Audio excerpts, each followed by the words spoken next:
Good morning. Happy Monday to everybody. It's your main man, Anwar Richardson. I don't know what's going on. You guys are already off the chain. I've been looking at the chats. So just so you know, I can see the chats before I ever come in here. And so I see you guys talking. You guys are going back and forth. Everyone's want that smoke on a Monday morning. Are y'all serious right now? This is the sign of a group of people who are damn near ready for their kids to go back to school, especially Leander ISD. Oh, I cannot wait. Meet the teacher. I'm bringing you a bottle of wine today, teacher. What do you want? Hard liquor? Tequila? It don't matter. Take my kids on Wednesday. We're pulling up the car. And it's going to be a slow roll. And I'm pushing the kids out. Just pushing the kids out, man. Because I'm ready. You guys are ready. It's Monday morning. Yes, Bevo's Burno account. Catch. Give Anwar a raise so Max can go to Paris. Hey, man, listen. By the way, my son is going to Paris in November to work out with PSG. So yes, anything you guys do in the super chats will definitely help out. I had to go ahead and put some money down. That ticket was that ticket. It was short notice, so that was damn near like a $1,000 that I had to pay. So yes, help out your boy. Welcome back to the old-fashioned sports show. I am your host, Anwar Richardson, wearing my version of a Gordon Gartrell for you old school people. My Gordon, a little bit like a black Gordon Gartrell that I got going on here. But super excited, man. Let me tell you. I was thinking about this show kind of like the weekend, wishing that I could do another show on Sunday, but looking forward to doing the show today because I've got so much stuff to talk about, so many things to share with you guys because we had scrimmage over the weekends, and look, I was able to kind of channel in with my sources. Ketch was able to channel in with his sources.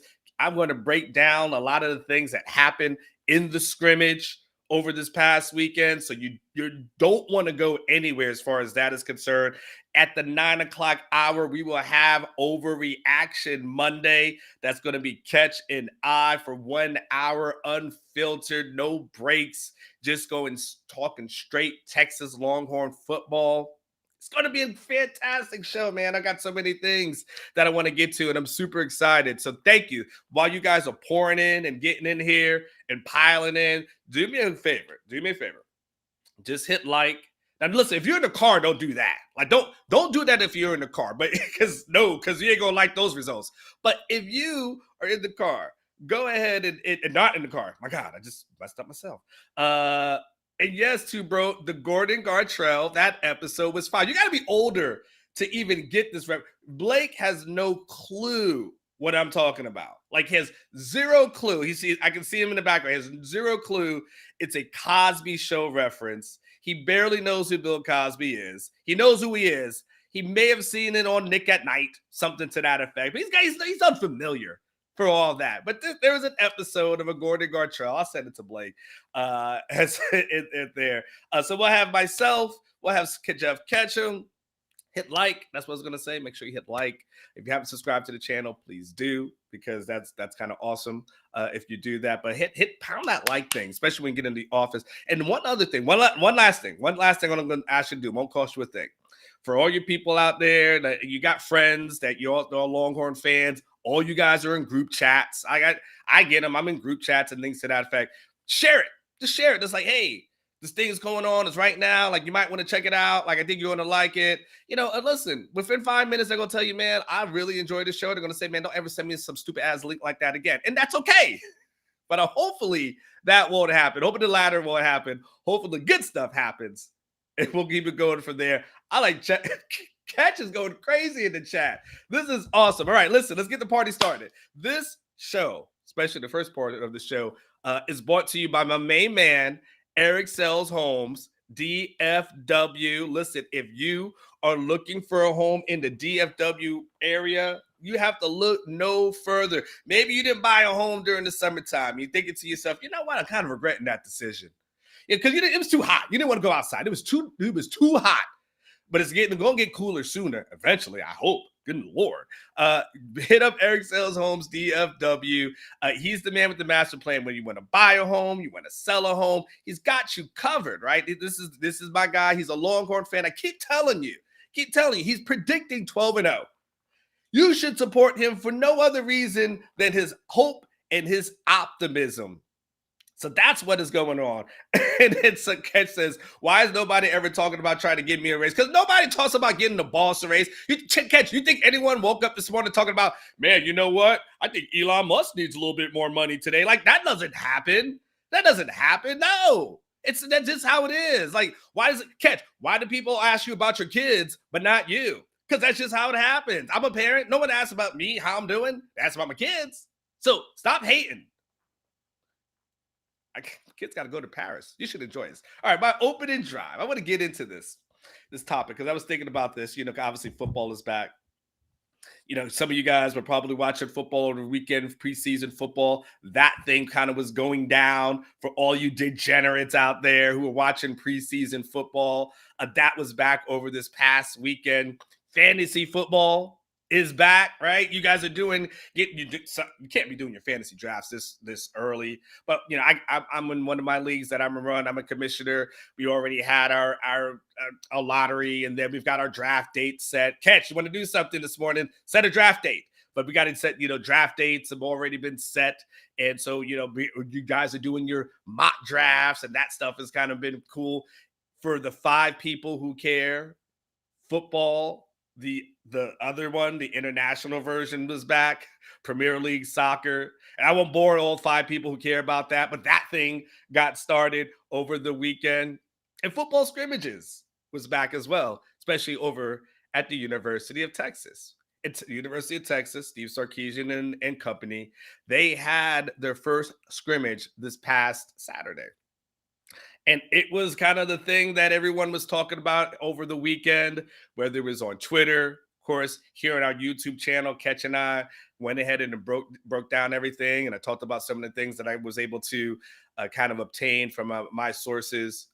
And of course, there's always the glamour position that everyone likes to talk about.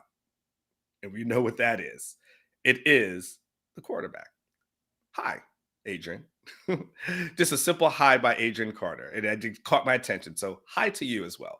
Let me start by this. Now, I got into this business, cracked in 1994. That's when I started working as a correspondent. And back in the day, there's just used to be this thing called newspapers. I don't know if you ever heard of them. This whole thing, kind of back in the day of cassette tapes and CDs and floppy disks. There used to be this thing called newspaper, something you could tell your kids about. But that's how I got into the business. And back in those days, you would be a correspondent. And if you really go deeper in that, a correspondent is basically like a part-timer. You kind of get paid per story. Back then, you probably get paid like $20, maybe $30 for a story that you were able to write.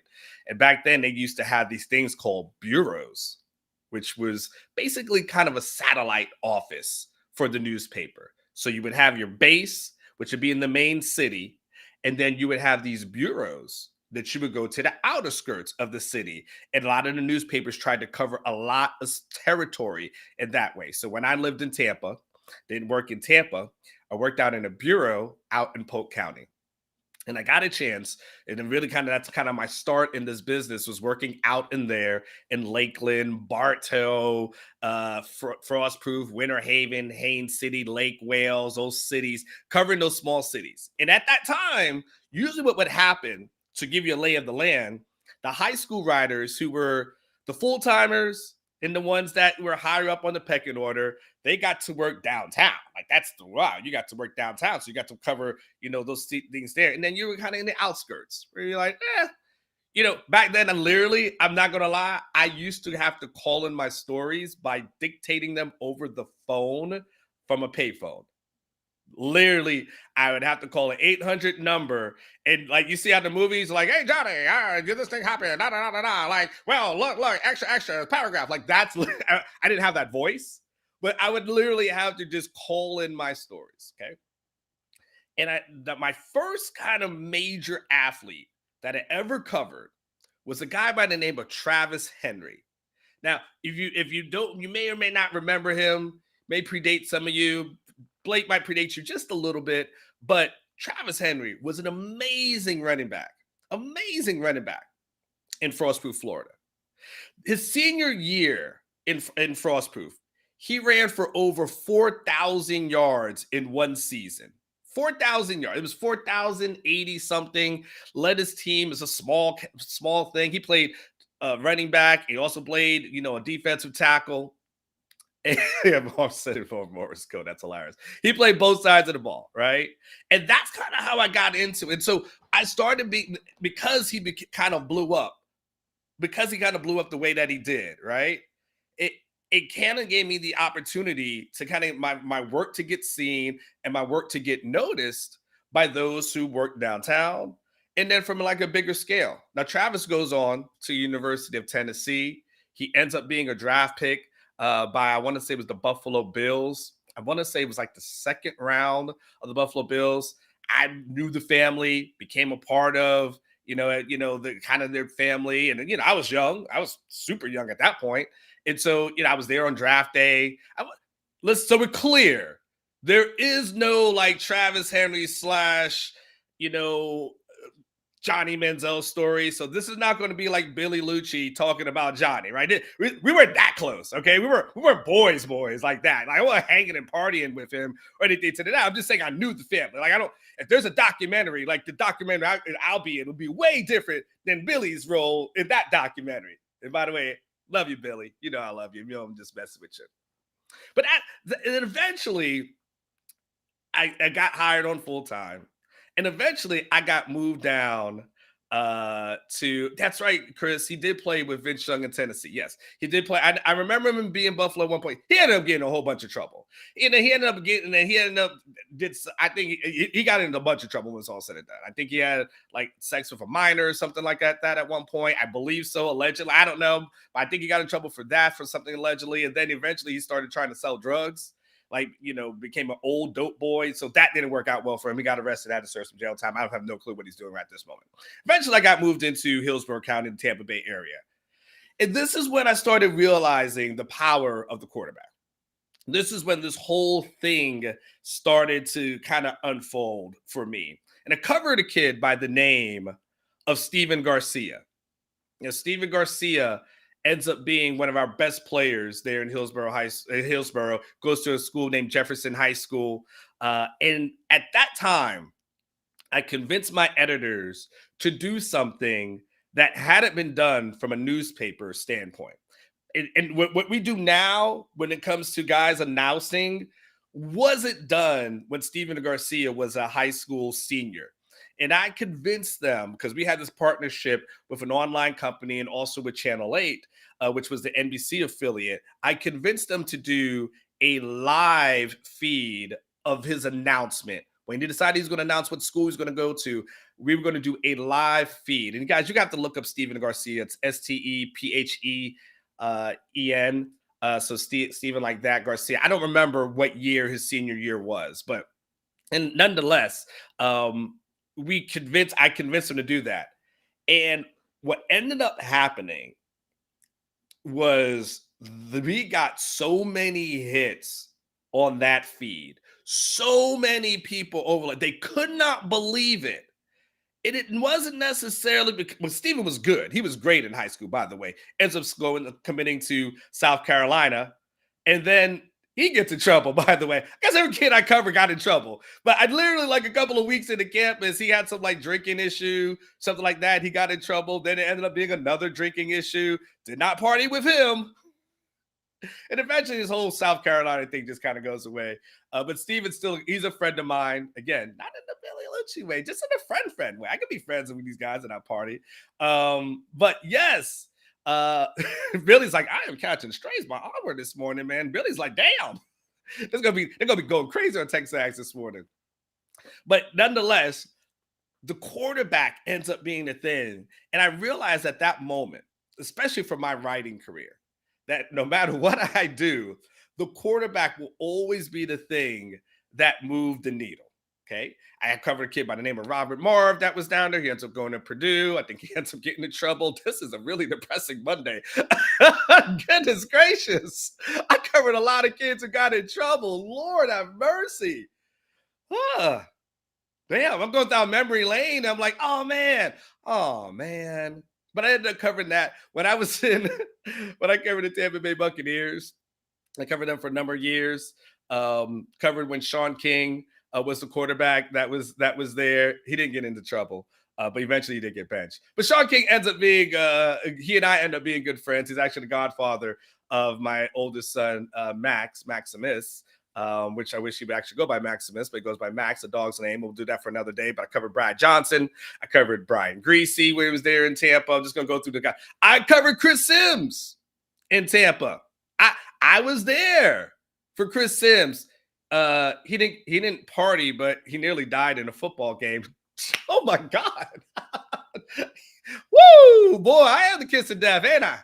Lord have mercy. Yeah, I was there when I think it was a spleen or something that ruptured. And then, yeah, he almost died in a football game. He should tell you that story one day. Byron Leftwich, Jeff Garcia, Josh Freeman. I was there when Josh Freeman got drafted, and I think eventually Josh Freeman got in trouble as well. Luke McCown, Mike Glennon, and then, of course, when I go to Detroit, I covered Matthew Stafford in his years that was there. And in 2012, I was reminded, what's up, Cameron? I was reminded of something, and I talk about the power of the quarterback and all that whole thing entails, right? I covered the 2012 draft for the Detroit Lions. And I covered them, and I wrote about, as an NFL writer, you write a story just about every guy who gets drafted, right? That you write. And so you to give you a lay of the land as an NFL writer, right? Don't laugh at Josh Freeman. They thought he was great back in the day, by the way. Like Tampa thought they had nailed it by drafting Josh Freeman because that draft goes, Matthew Stafford goes first.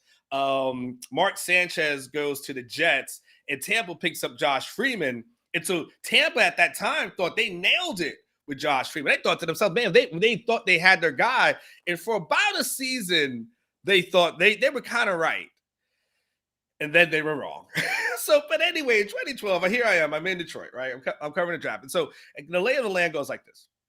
I would have to write a story about, like, the main story of the day. And then I'd have to write little short stories for the internet about, just about the other guys. So every guy that gets drafted, I'm writing a first round story, second round story, third round story, fourth round story, just all throughout the draft. And it ends up being, I think when it's all said and done, I don't remember it, but I don't think it ended up being a really good draft for the Detroit Lions. I think they end up getting a bunch of guys, and I think that don't really work out. But what was interesting at that draft is that point, they go into, the undrafted free agents. Stick with me for a second. I'm going somewhere with this. So they go into the undrafted free agents. So I write the story about someone who's basically an undrafted free agent. He's a quarterback there. Don't really think much of it at the time. He puts up a ton of great numbers in college. But kind of shorter guy, doesn't get drafted. And so you can see signs. He signs immediately as an undrafted free agent. And I was the first person to report that he was signed. I got my sources helped me out. It's the first person to ever report that. And what happened on that Saturday is the hits on our website went absolutely crazy. I talk about through the freaking roof, just about this kid. On Sunday, that story that I had on Saturday was still the number one story on our website. And on Monday, the story that I had on Saturday was still the number one story on our website. And you know who I wrote about? Which it was only like a few hundred words. Kellen Moore, quarterback out of Boise State. And at that point, I realized it don't matter what the hell you say about a quarterback, even if he is an undrafted free agent, the quarterback always moves the needle. And that's what brings us to what happened this past weekend with Texas, and more specifically, what happened with Arch Manning. So, Blake, let's go ahead. Let's do a quick break. And then let's talk about everything that happened this past weekend and why this quarterback thing, sometimes it just is out of control.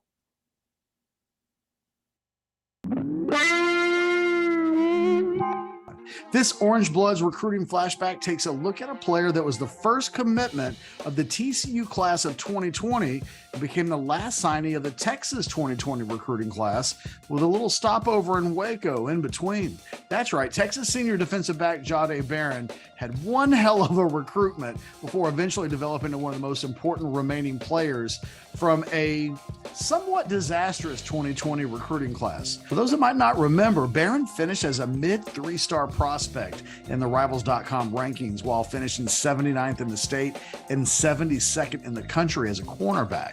Should note for the record that I had Barron ranked as a 4-star prospect in my rankings and the number 30 overall prospect in the state. When we look at his recruitment, things really started to heat up following a junior day visit in February of 2019 to TCU and Gary Patterson.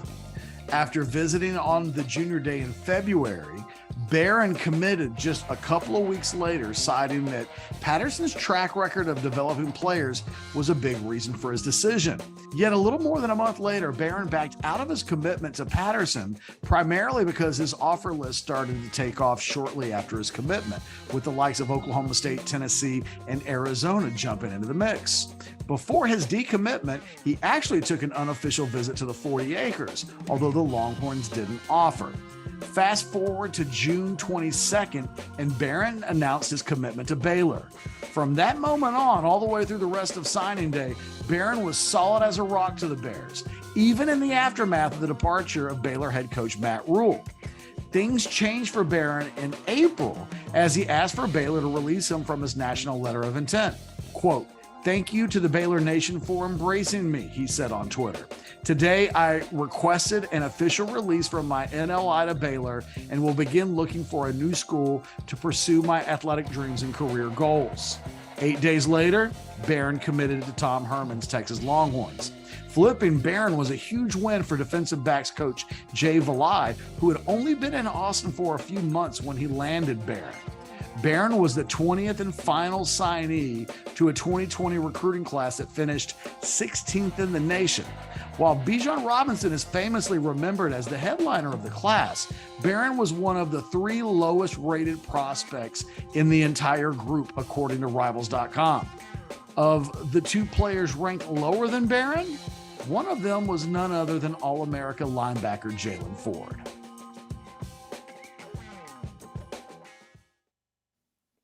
So much for the rankings. So let's pick it back and continue. Do me a favor, by the way, hit that like button if you can. Hit the subscribe button. Again, don't hit the like button if you're in a car. Share the video with your friend. And I'm going to continue down this. Geoff Ketchum will join me in the 9 o'clock hour for our Overreaction Monday. But let's go back to what I was kind of talking about as it relates to the quarterback, right? So I reported a lot of things over this weekend. And we're going to get into it. I'll break down some of the scrimmage notes and the scrimmage reports that I was able to, gain from this weekend. But out of everything I reported over the weekend, there was one person that moved the needle over any other person in any other topic. And the crazy part is, it's easy to say the backup quarterback is usually the most popular person on the team. But if you're at the University of Texas, the 3rd string quarterback is usually the most popular person on the team. And by the way, get your buy or sell questions in the chat too, because I'm going to cover that in this hour. So at the end of the day, Arch Manning has a really, really good practice. A very, very good practice, in fact. It looked very good according to my sources. When I talked to the people, multiple people, who attended the practice and of course, was able to watch it, they told me, like, look, first of all, I told you about the 70-yard touchdown run that I was told. It was about 70 yards, which I was told was a legit run.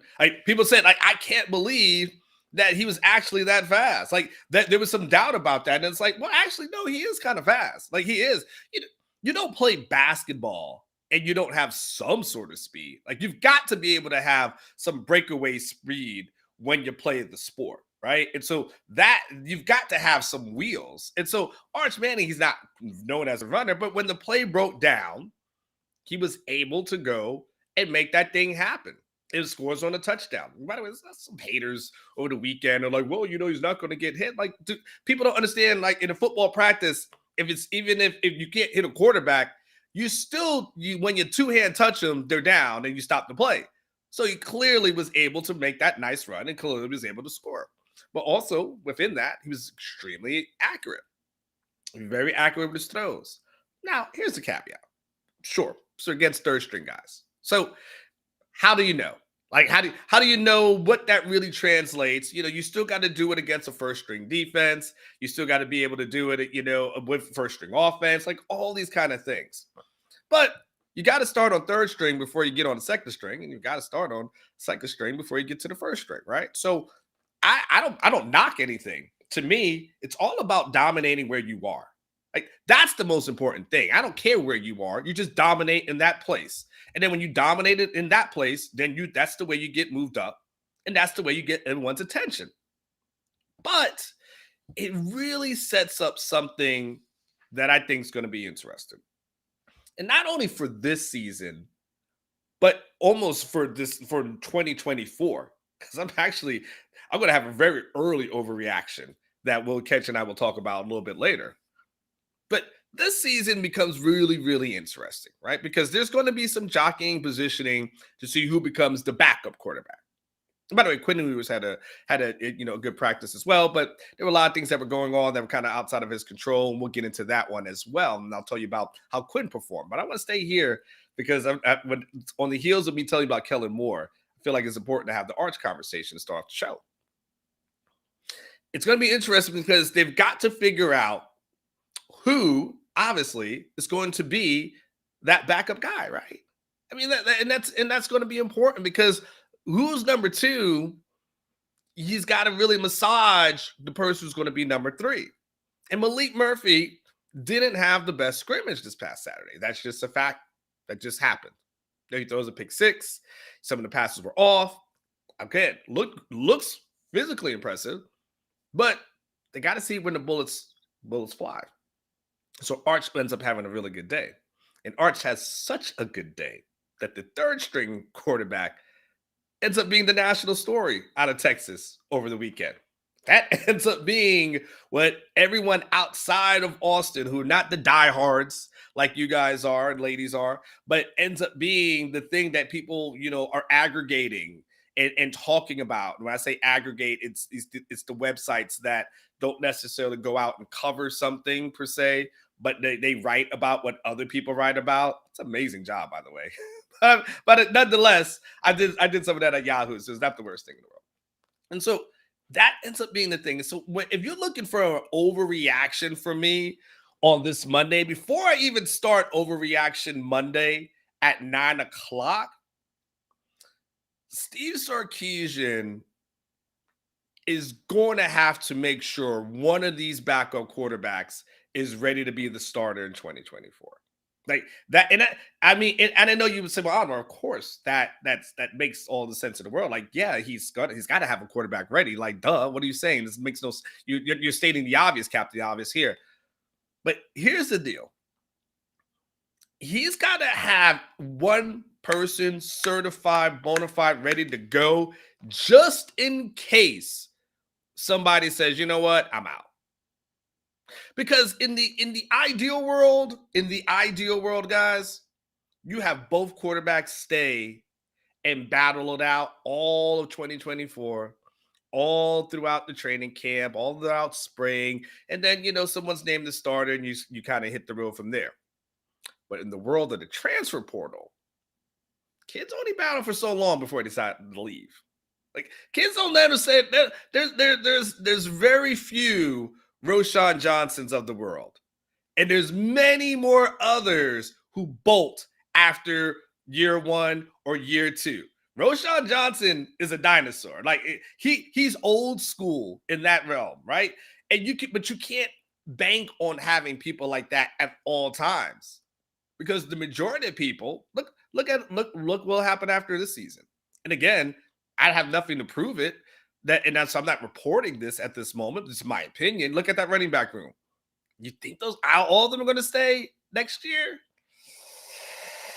Probably not. Look at that receiver room. You think everybody's going to stay? Not if you're going 8 deep. I mean, unless you're rotating lines like hockey, that's going to be pretty hard. And you're going to look at this. This is the thing that is happening. And this is the reality that I think Texas Longhorn fans are going to have to get used to. And they're going to have to start wrapping your heads around.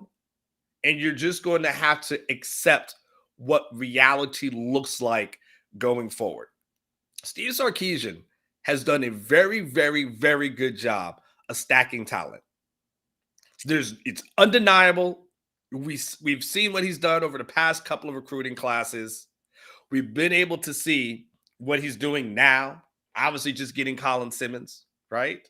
So we understand, like, he does a damn thing. I got on here last week, and I you guys know, I started off, I said at some point, people just got to stop doubting this guy, because there's nothing on his resume that says he can't do the damn job in recruiting.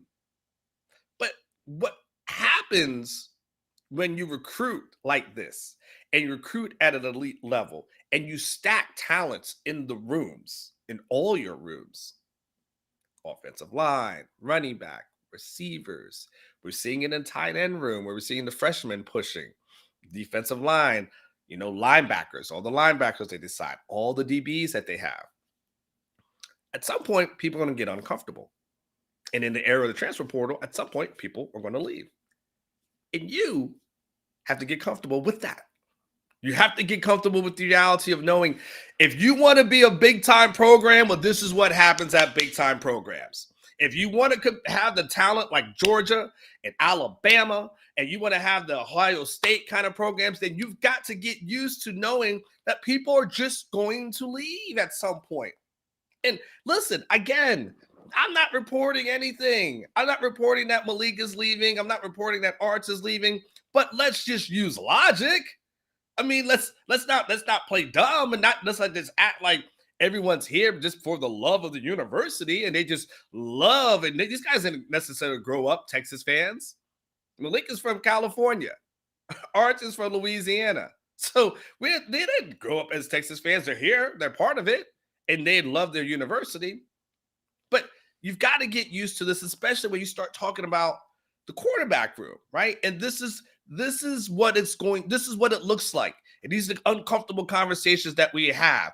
This is what it looks like when you have Jalen Hurts competing in a national championship game, and he struggles and he gets benched in this first half or going into halftime, and then Tua has to replace him because you have so much talent that you say to yourself, the next man up, I got to go ahead and get it done. This is what it looks like when you have so much talent in your room that Spencer Rattler is struggling against Texas, and all of a sudden, year one, he gets benched for Tanner Mordecai. Year two, this is what happens when you've got someone like Caleb Williams looking over your shoulder, and Spencer Rattler gets benched again. This is what a quarterback room, a healthy quarterback, looks like when you've got a Joe Burrow in your room, and he can't play because you got Dwayne Haskins ahead of him and JT Barrett. This is what it looks like. And this is the reality. You want to have good quarterbacks, Texas fans? You want to have ballers in the quarterback position? Guess what? You got them. But you got to also understand this is what comes with recruiting elite players. Sometimes the good ones just end up leaving. And this is why I'm talking about the challenge that Steve Sarkisian has. Because he's got good quarterbacks. He does. He's got 2 5-stars on the roster. And of course, we know we have a Malik Murphy. But at the end of the day, the challenge is, one, keeping both of those guys happy enough to stay around. And two, making sure that you got somebody that's ready to go just in case somebody says, you know what, I'm out. So decide they're going to Joe Burrow it, Spencer Rattler it, Caleb Williams it to a certain degree, right? So, but you know what happens to good when it comes to good programs and when guys leave? They don't skip a beat. They don't. They don't miss a beat. They don't skip a beat because they've got guys who are ready. They got guys who are prepared. Alabama doesn't skip a beat when people really go into the transfer portal. Georgia doesn't really skip a beat when guys go into the transfer portal. Ohio State's usually pretty consistent. One guy that is not the downfall of a program. One person is not the reason why everything kind of falls apart. That's usually not it, right? What's usually it is that they got so many good, talented players who are ready to go. You have a plethora of riches. Plethora. I love that word. My new favorite word. I unveiled it in a headline. So many people like talking about it. They went to Three Amigos. Blake, have you seen Three Amigos? You know, do you get the reference? Okay, so there is a plethora. There's a plethora of riches in the quarterback room, and that's a really good thing. That's a really amazing thing to have. What's up, Scotty? What's up, Rodolfo? But being rich in that position comes with a really important price tag. And that price tag is when your third stringer balls out, it's a national story. That's the price tag of having that kind of wealth and riches within your room. But what do you receive in exchange? You receive a really damn good quarterback room. That's what you get back for that price tag. So again, we've been in this world where you almost have felt like the starting quarterback at Texas kind of got the job by default because it really wasn't anybody else. Right? You felt that way. You just felt like, man, well, somebody got to play. I mean, David Ash, he hurt. I guess we got to throw in Tyrone Swoops. Tyrone Swoops, he's struggling, man. I guess, man, we got to throw in like Shane Bouchard. Man, Shane is, he's not having a good time, man. That was 5-7. Man, Kansas happened, man. We gotta throw in Sam Ellinger, and then you felt pretty good about Sam, right? I forgot about Gerard Hurd at some point there. Then you felt like, man, well, somebody got to start between Casey Thompson and Hudson Card. Like somebody got to win the job. Yeah, wasn't spectacular either way, but someone's got to win the job. And to a certain degree, last year you just said, all right, well, you just got to give Quinn the job because we already know what that situation looks like with Hudson. But now, my friend, it looks way, way different. Now you're talking about, 5-star, high 4-star, 5-star. Now becomes getting those guys ready, but making sure the people behind them are happy, content. But if they bail, good programs won't skip a beat. All right, go ahead and get your buy or sell questions in. Get them in there now. We're going to go ahead and start knocking those out, tackling them. We're going to do a quick pause. Get your buy or sell questions in the chat. I'm going to answer everything that you have. Now, don't ask me. I'll talk about things reported. Especially if we're going to do super chat. Don't ask like really obscure questions where, you may ask me something. Don't ask me about like Ian Ratliff. I'm just going through guys. Don't ask me about some of these guys that are on here that may or may not. I mean, you can ask about Charles Wright or Connor Robertson. Actually, I guess you can ask about the majority of them. But don't waste your super chats. Get your buy or sell questions in. I'm going to be answering them. Geoff Ketchum will be here in 20 minutes. We're going to have a little bit of an overreaction Monday. I'm going to recap a lot of things that happened in the spring training camp, the scrimmage over the past weekend. Lots of information to come. Lots of opinions to get there. Questions in buy or sell, put them in the chat right now. We'll be right back.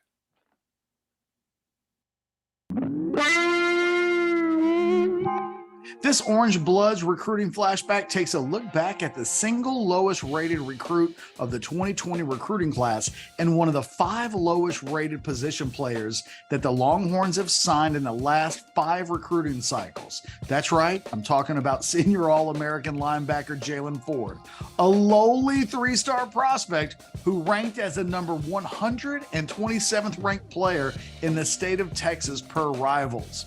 Yeesh. Ford's recruitment began in earnest in the spring of 2019 when he picked up 16 offers by the end of May, including Power 5 offers from the likes of Kansas, Minnesota, Utah, and Texas Tech.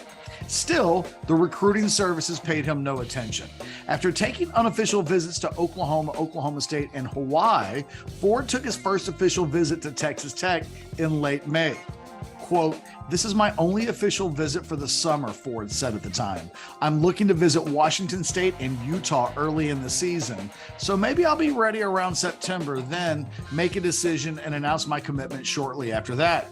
True to his word, the trip to Utah proved to be a game changer for Ford as he committed to the Utes on October 8th of his senior season, right after taking his official visit to see the Utes.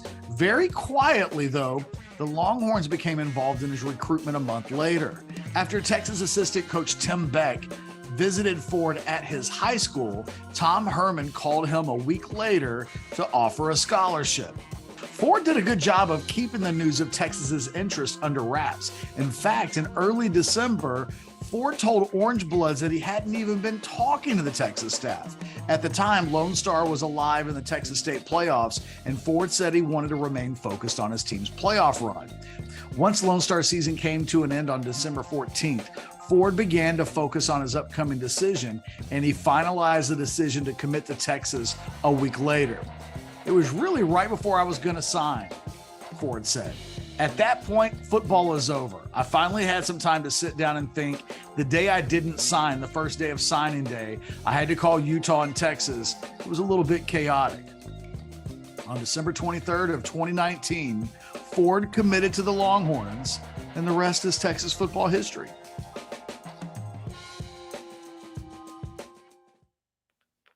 You know, I would love one day for Geoff to do a column on just some of the lowest rated guys who got drafted, lowest rated Longhorns who just end up becoming players. I'd be interested because there's always the oh, these guys were high 5 stars and this and that. I want to see the people who were just like low 3 stars who just ended up in. I would just be curious. I'm curious to know who was ranked the lowest and had the most success. Anyway, it was just kind of a thought process. All right, this is a fun time of the show. This is the time for you and I to interact, for you to put your questions that are out there, things that have been going on in your mind, things you've been thinking about all weekend long. And you think to something, I wish I could ask somebody this. I was kind of been dying to know this thing, maybe things that you've missed, especially if you're not on Orangebloods, which, my goodness, please do. You got to sign up for that. But I know there's a lot of things going on. It's less than $10 a month. I mean, think of all the subscriptions that you have. I don't remember damn near half of them. I just know I get billed. I'm too lazy to go ahead and X them out. Let's get into buy or sell questions. Get your questions in the chat. I'm going to go ahead and answer all the questions that you have. And of course, if you do a super chat, you go to the front of the line. And that's just how it works. You don't have to, no waiting. You get into VIP, and that's how it works. Buy or sell from Blake Winfrey. Good morning, Blake. How are you? I hope you had a fantastic weekend, and I hope you have a very awesome week ahead. Buy or sell. The over-under of freshmen that will play against Rice is 11.5. Well, I mean, yeah. I mean, well, let's see. I mean, I would definitely buy. Is that a buy or sell question?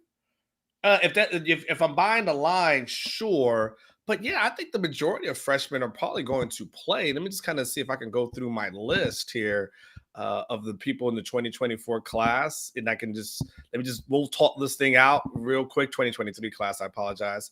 Let's just talk this thing out because I don't have every freshman memorized here. Give me 1 second. And then I want to just make sure we're accurate. All right, I'm pulling this thing up. All righty. So let's see. Will Warren Robertson play? I would say that's a good chance. Jelani McDonald, yes, he's going to play. DeAndre Moore, I'm not quite sure of at this moment. Don't know he's going to be in that pecking order. I definitely know Anthony Hill will play. Colton Vasek will definitely get some work. CJ Baxter will get some work. Darian Gillette, not quite sure at that point. Peyton Kirkland, I'm not sure. Malik Muhammad will play. Was that 6 or 7? I lost count. Sadir Mitchell will probably play. Jonte Cook will play. I can expect Billy Walton to play. That's 10. Derek Williams will play. That's 11. Not quite sure about Chapman, Stroh. Kojo will play for sure. That's Gooseby. That's about 13. Arch will play. It'll be about 14. I expect both tight ends to get some run. Will Randall, Spencer, Ryan Nibble will play. Trey Wisener will probably play. Maybe we'll see a little smashing of Samaje Burrell. Yeah, I would say the overall majority. I mean, probably can set that line a little bit higher when I kind of go through it. But yeah, because all those people kind of splash.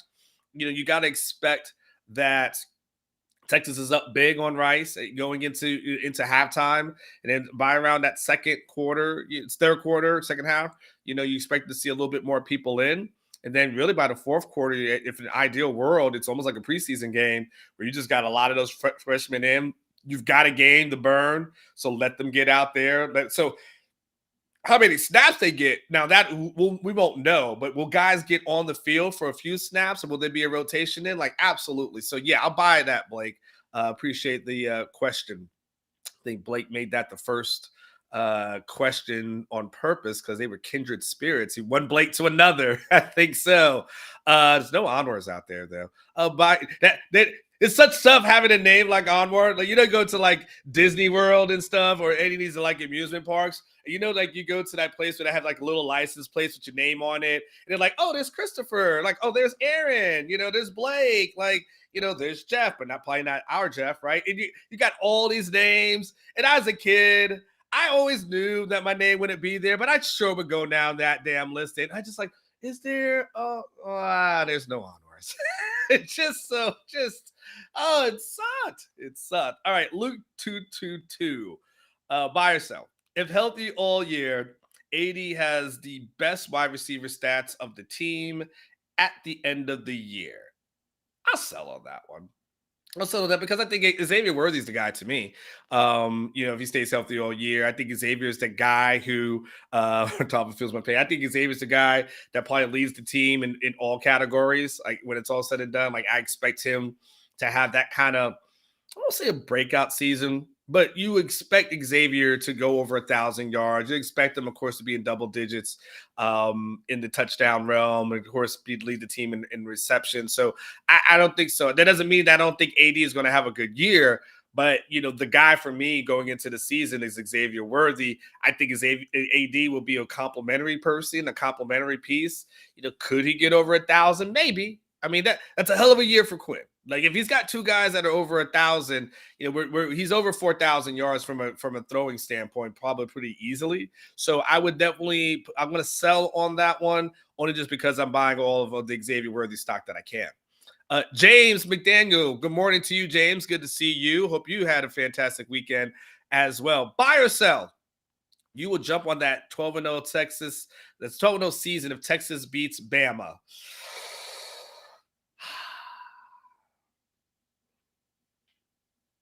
I'll buy it, but it's going to be a soft buy for me.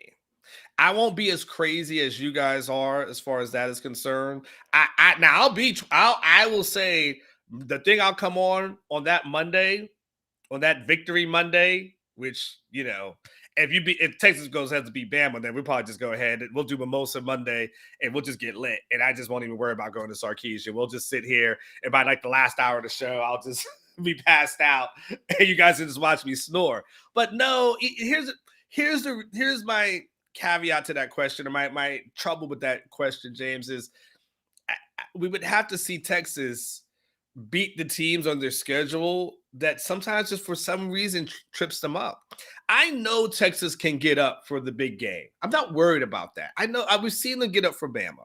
We've seen them get up for LSU. I know when it comes to push comes to shove, we're not seeing Texas get blown out of big games. So I can see that realistically. We saw them get up for Georgia, right? I can see that.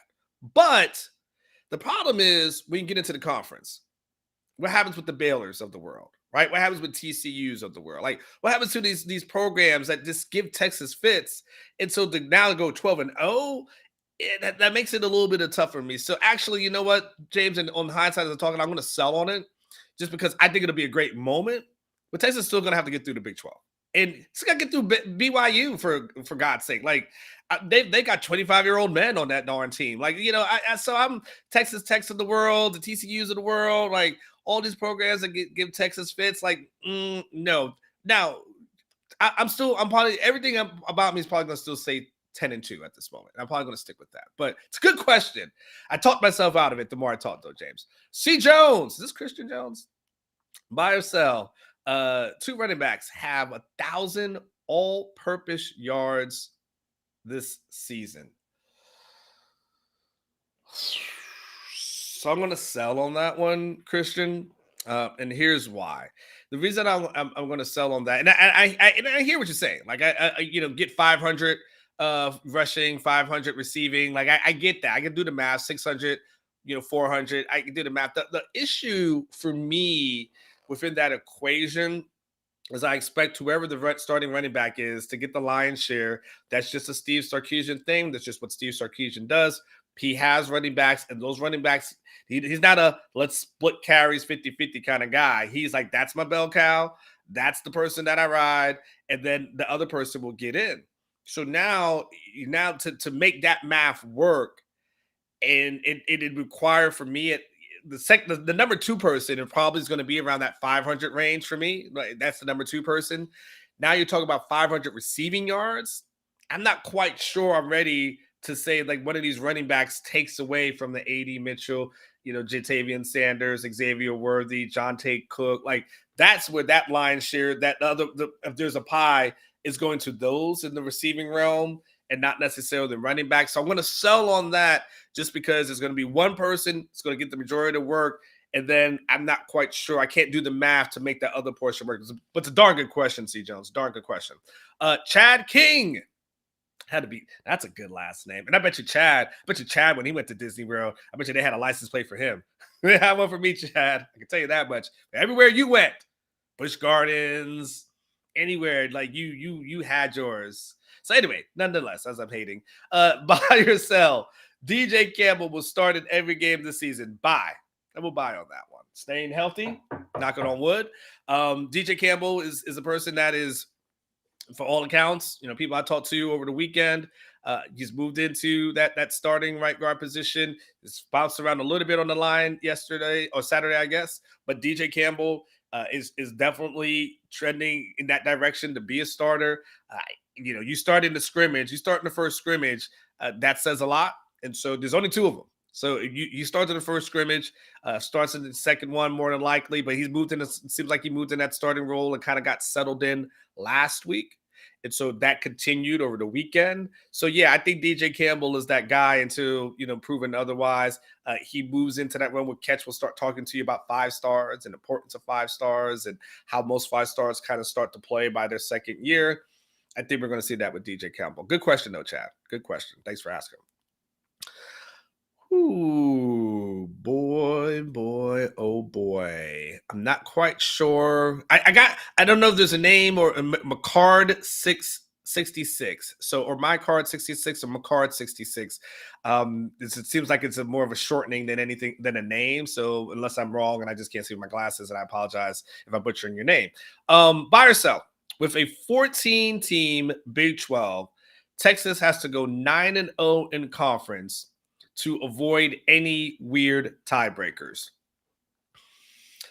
I mean, buy McCarr, but I think that that you would probably need to go 9 undefeated to avoid any tiebreakers, whether it was a 14 team or a 4-team conference. Like, you going undefeated will always be the ultimate answer to avoid any kind of weird tiebreakers, especially when we start getting past like head to head and things to that effect. But no, you don't want to be in a category of being, 6-3 in your conference, and then trying to fit in. There's 3 teams at 6-3 and trying to figure out that thing, like, especially if you hadn't played one, because then then we got to get into the math. Like if UCF has that record, like then we got to go through that tiebreaker thing, and then it just kind of becomes weird. And if you're Texas, I'll be honest with you, like things are going to be tough enough being Texas in the final year of the Big 12. The last thing you need to do is to make things easy for other programs or the conference to screw you on the way out. Like you just know that's going to be there. The officials are going to be the Big 12 officials. Like we know these things are going to happen. We know weird things are going to happen. And if we're just keeping it a buck, if we're just keeping it real, and they would never say this out loud, guys. They would never say this out loud.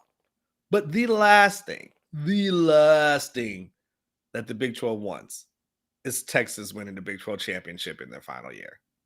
That's a nightmare. That's a nightmare scenario for Yormark. Like he will not give up the trophy.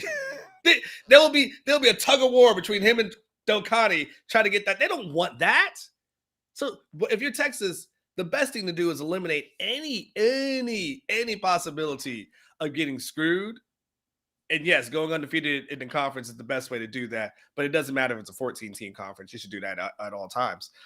Trey Hall, buy or sell. Seeing that Malik didn't see the field on his redshirt season, what is the chance that Arch doesn't see the field this year? So that's more of a question than anything else. Well, the problem, Trey, with the question, that's not really a problem, but you got to remember, like Malik was also hurt last season. So, that plays a part. You also got to remember, like Hudson Card was there as a backup last season. So, he was a little bit further down the pecking order. So Malik didn't see the field mostly just because of his injury.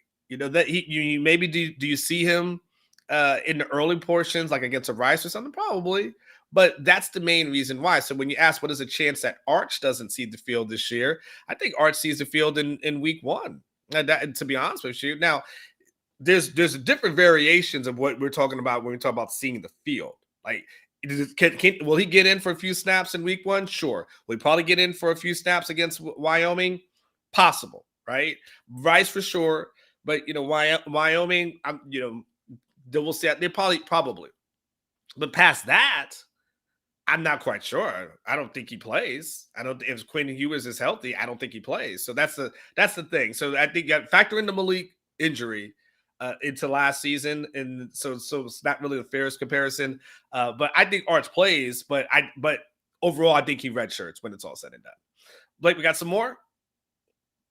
Yeah, we got some more buy or sell. Get these things in real quick because I'm going to be checking in. We're going to have Overreaction Monday coming with just a few minutes, actually. So get those things in real quick. Chad Gibson, buy or sell. Xavier is the leading receiver in both yards and touchdowns. Absolutely. I will buy that one. Kind of plays off the A.D. Mitchell question that I had a little bit earlier. Yes, I'm all the Xavier stock as possible, all the Xavier stock that I can. Let's do about 2 more, Blake, if we have them. Sure. Let's get Zach Ramsey. Does Jay Witt have more than 6 touchdowns? Well, that's not a buy or sell, but I'll sell on that one. Jordan Whittington, last season he finished with 1 touchdown last season. If I go through my Jordan Whittington stats, because I always get asked about Jordan Whittington, I think he finished with 1 touchdown last season. So you're asking, can he get 5 more than he had last year? And then we're looking from a receiving perspective. Jordan Whittington has 4 touchdowns in his career, 4 receiving touchdowns in his career. So are you asking me that he's going to have some sort of bonkers banana season? Like, I just don't see that. I think Jordan Whittington is who he is. He's a solid receiver, a good possession guy. I think he's a drafted free agent when it's all said and done. Doesn't mean he can't find a home in the NFL at some point, but hopefully he gets healthy. So no, he won't have. I'll sell absolutely on that. Let's do one more. And Cinco de Mayo. Buy or sell. Longhorns add 3 more 5 stars in this cycle. Oh my God, 3 more? I mean, that's a great question for Catch. I'm gonna have to sell on that one because I mean, you're talking about 4 5 stars in here, and from what I remember from the last time I was speaking to Catch, a lot of these guys are already committed. That means flipping a lot of guys. Like, I'm not quite sure. That sounds like a lot. That sounds like a lot. That sounds like that's asking a lot. So I'm gonna sell on that. And again, I'll ask Catch in a few minutes his opinion on that because that's a good one. I don't want to speak out of turn as relates to recruiting, but that sounds pretty high for me. All right, let's do this. We've got Overreaction Monday coming within the next couple of minutes. Geoff Ketchum is already in the house. He is ready to go. We got a lot to discuss, a lot of topics to get into. Do this. Don't go anywhere. Hit like, hit subscribe, share this video with your friends. Let them know if the party is about to get started. Let's do a quick break, and then we'll be right back.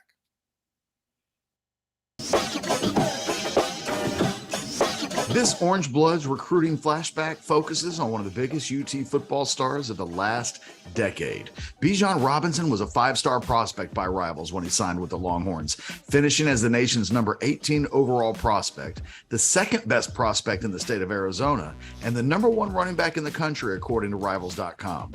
Upon retrospect, it's kind of amazing that former running backs coach Stan Drayton was able to land Robinson when you consider that Ohio State was perceived as a massive leader for much of his recruitment. In fact, on the day he committed, Rivals.com recruiting analyst Adam Gorney told Orangebloods, quote, "Even after the Atlanta 5-star challenge, it almost felt like Ohio State was the foregone winner," Gorney said that day. But as it got closer, I think the realization that he would basically be going across the country to play football kind of set in. He really, really liked Texas and USC a lot, had connections to both schools, liked the staffs, and how they would use him, and wound up finding a school closer to home that he was very happy with. It wasn't until Robinson visited Texas on an unofficial visit for the spring game in April that Texas began to make it surge. By the time June rolled around, a couple of months later, the Longhorns had emerged as a team to beat in his recruitment. Robinson was a part of a 2020 recruiting class that finished 14th in the nation that year in the Rivals.com rankings, and what turned out to be the final full recruiting class for Tom Herman. A few years later, and there's not a ton of meat on the bone with respects to the elite prospects from that year outside of Robinson. Jake Majors and Jaron Thompson remain as a few of the higher ranked players in that class, but it's actually 2 of the lower ranked prospects in the class, Jahdae Barron and Jalen Ford, that have made the biggest impact as the class begins to wrap up its contribution to the Texas football program.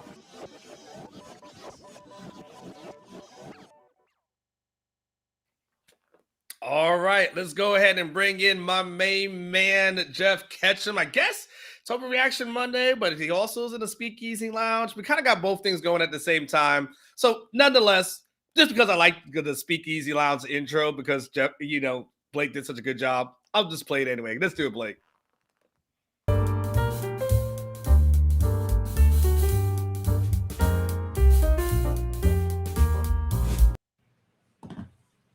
Good morning, Geoff Ketchum. How is my friend doing? I'm in a cranky ass mood, quite honestly. Like, I hope that by the end of this hour, I'm in a better mood. But honestly, I've just been in a bad mood for days. Well, that kind of sucks. But let me ask you this, because I'm in a good mood. And the reason I'm getting a good mood is because my kids go back to school on Wednesday. Like, do your kids start school this week? Started school last Wednesday. Well, I don't know how you're not in a good mood. Well, because the goodness of that hit is gone. Like, it wears off quickly. Then you just get annoyed by everything else. So I was happy on Wednesday. That was Colin Simmons Day. Mm-hmm. I guess it's all a blur. Actually, was Okay. Colin Simmons Day Thursday? It was Thursday. Yeah, I think it was Thursday. I'm sorry. I guess if Liverpool pulls out a win, maybe you're a little bit happier on a Monday. I would be much happier. That didn't Okay, so happen, and it just added to like the list of shit. well, listen, I guarantee by the end of Overreaction Monday, you're going to be smiling. You're gonna Probably. be laughing. But I'll You're gonna still in be a much cranky, better- I think. Like, I just want to fight people today. Well, that'll be a lovely home for you guys, you and the wife today. And it's okay. Listen. Well, here's what we do know: those dogs better not bark today, because Peter will be at the crib before 3 o'clock. talk about that F around and find out. Wait till those dogs start barking, man. So, all right, catch. It's Overreaction Monday. It's our time to talk and shine. We clearly know you're not in the best mood, but we had some things that happened over the weekend. You know, I know you wrote a little bit about the freshmen. I don't know if that's something that is kind of an overreaction to you. I kind of gave an overreaction a little bit earlier about how, listen, based off of everything we heard about Arch this weekend, Steve Sarkisian better have one of these quarterbacks ready for 2024, because it's hard to hold on to two guys, especially we got talent in the room. What are you thinking, Ketch? Like, when I love one of your questions, where's your head at? What's one of your big overreactions, or at least one of your reactions from the past weekend? Oh, let's go positive. Like, if I could go overreactions negative in a big way, but if we go positive, I think there are signs that this defense could be what this program needs it to be this season. It doesn't need to be the 86 Giants or the 85 Bears, but it needs to be good enough that when this team's putting up points, games don't turn into track meets. And I think one of the interesting things from the scrimmage was that outside of red zone work, the offense didn't do a lot against this defense. The secondary was forcing coverage sacks. The coaches were apparently getting on the quarterbacks to get rid of the ball earlier. I think that there are more good signs about this defense that, for me, it's a group that's got some question marks. They're not deeper at defensive tackle. They're still good, but they're not better than they were a year ago in losing Moro, Ajomo, and Keandre Coburn. You wonder about the pass rush. What's going to happen at that edge position? You think about the linebacker depth. Like, there are question marks facing this defense. But if we go based on what happened at the scrimmage on Saturday, maybe one of the overreactions for me on a Monday is that the defense will answer all of its questions and be one of the top 2 or 3 defenses in the Big 12, which should put this team and program in a position to win a lot of games if the offense is every bit as good as we think it is. Yeah, and by the way, Ketch, I did forget to mention before I go too deep that this portion of the show is brought to you by the rogueshop.com. Ketch needs a little bit of Rogue right about now. And but yes, rogueshop.com for all your legals, CBD, THC, and more. It's a good thing to help yourself just relax, just to chill out.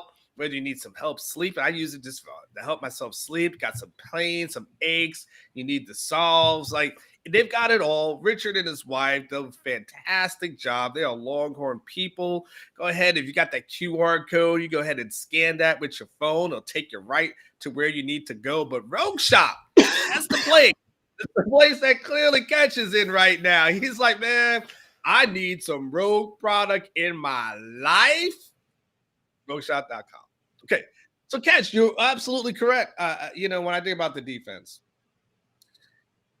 because it's hard for me to start it's a weird thing, and I think you and I are kind of cut from the same cloth, where we don't necessarily like when people get picked on, and when I have a defensive conversation, it's hard for me not to feel like I have to stand up for Pete K to some point, because that's the guy who was kind of the whipping boy in year one.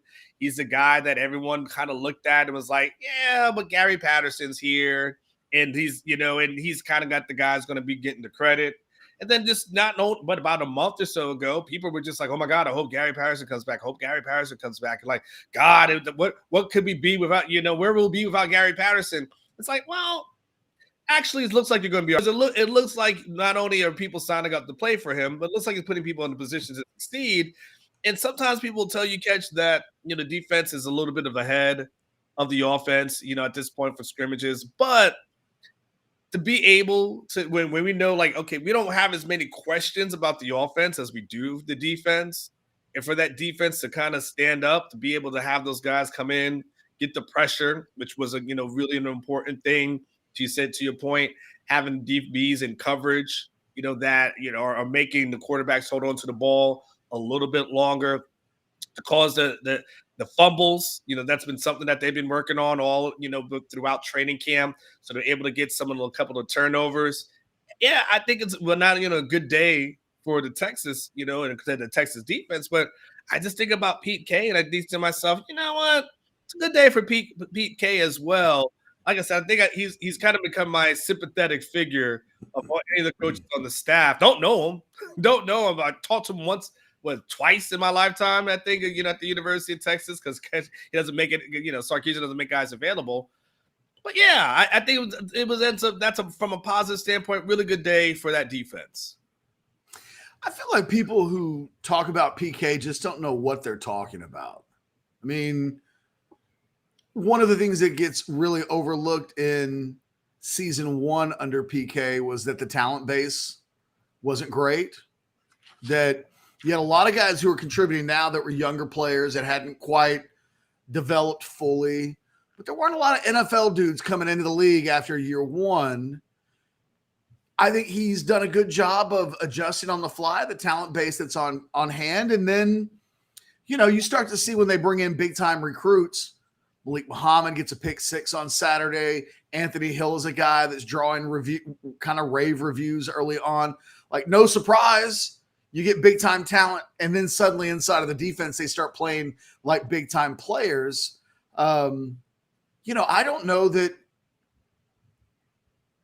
what PK, this is for better or worse, because I don't think PK is a great recruiter, but what he's working with early on, we always talk about Bill Parcells wanting to pick the groceries if he's going to make the meal.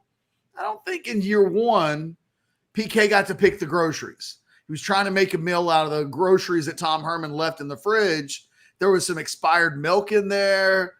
The butter had some mold on it. And I think that this defense is headed in the right direction. They're adding better pieces. And, PK's history at Washington suggests he knows what he's doing. He didn't forget how to coach. He didn't forget how to develop players. And I think there was a real rush to judgment in year 1. And it's probably a good learning exercise for everybody involved to not overreact so early into a project. The defense, I thought, made great strides last year. Now, the real question for PK is when, I think it's still somewhat the same issues as year 1.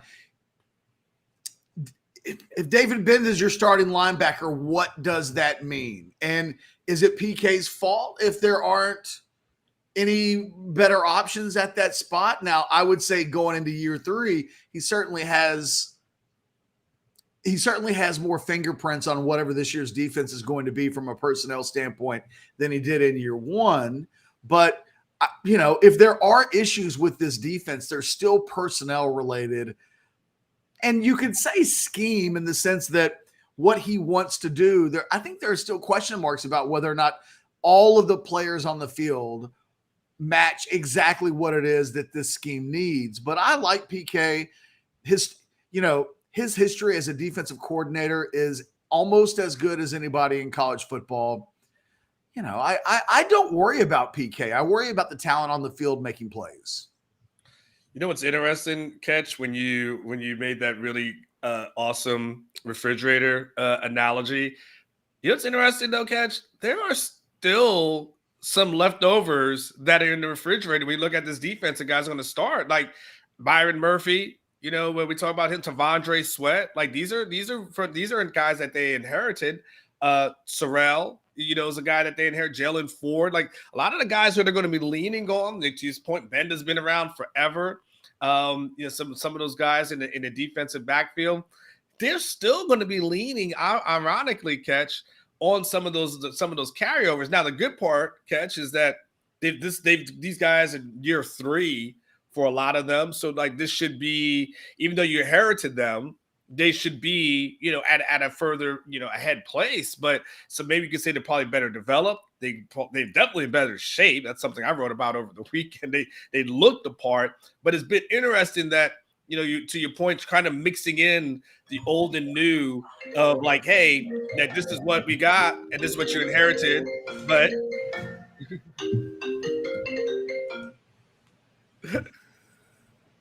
this is what you got. Hey, the phone beat the dogs. So we inherited. This is what you got. Versus, hey, you still got to develop some of these guys. So I don't know if this is the cake is baked kind of thing. Like I don't know what this is where we're at, but it is interesting still working with some of those carryovers, but actually develop them into really good.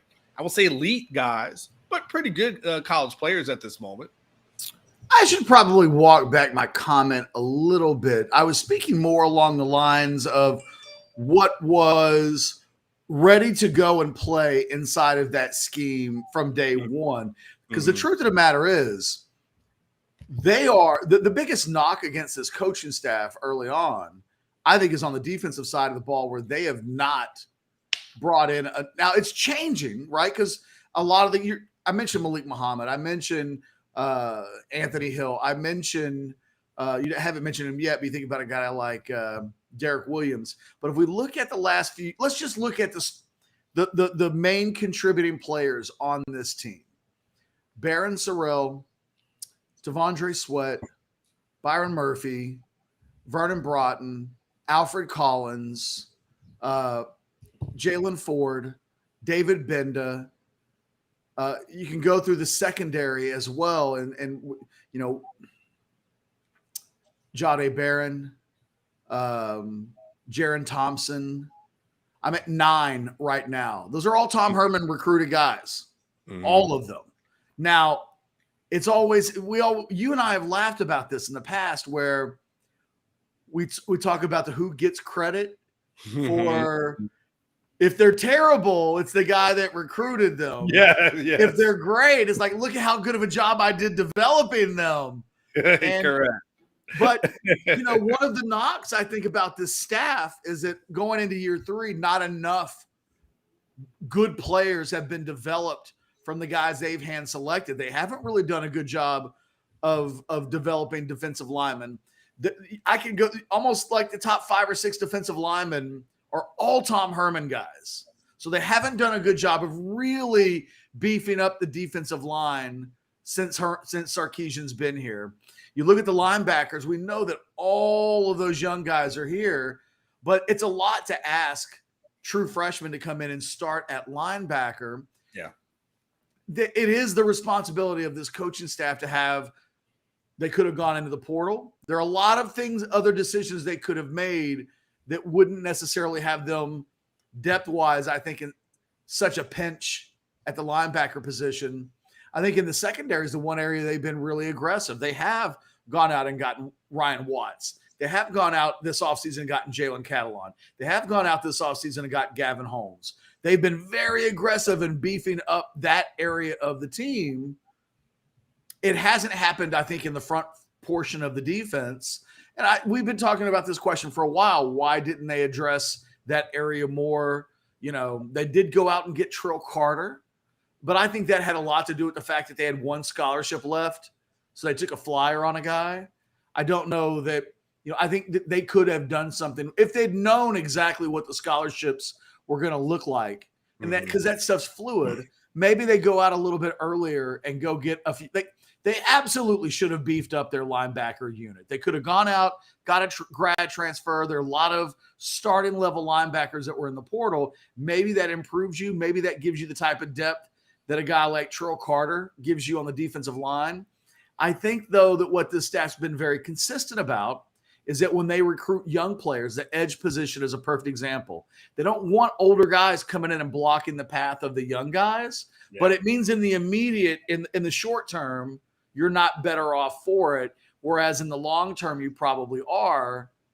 You know, you're damned if you do, damned if you don't, if you're the coaching staff.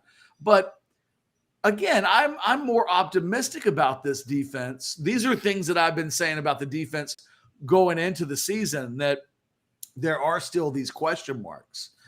It's weird. We don't really know what Ethan Burke is. So how good is he exactly? If the light switch comes on and he plays really well this season, then they'll be justified in not going out to the portal to maybe look for someone to improve that area. If they don't, it kind of looks like they did a year ago, where they went with Ovio Gofu for a second straight year, not really having any other options in 2022. And it left them in a position where they were just okay at arguably the most important position on the defense. There's a reason why we all went cuckoo for our Cocoa Puffs for both, I think, Anthony Hill, but I'm really thinking of Colin Simmons. I mean, that position is so important. If Colin Simmons were on campus right now, what would that competition look like at the edge spot? I will say this. The guys that are there in the edge, that light switch better be found in the next 3 or 4 months. Because if they have it, the guys that haven't found it, I think will find themselves behind a true freshman very early when he shows up on campus. And that might be screaming it's time to get the hell on out. If you're a sophomore or a junior, you're in your second, third year, and you're being leaped by a guy who's on campus for a week. I think it's imperative for Ethan Burke that he put a marker down this season. And I think Ethan Burke is the obvious guy because he's in the starting position, but every guy behind him needs to be thinking about doing the same thing, because 5-star help is on the way, and they did not take Colin Simmons to put him on the third team when he arrives. I mean, CJ Baxter running with the first. Think about the 5 stars on campus, right?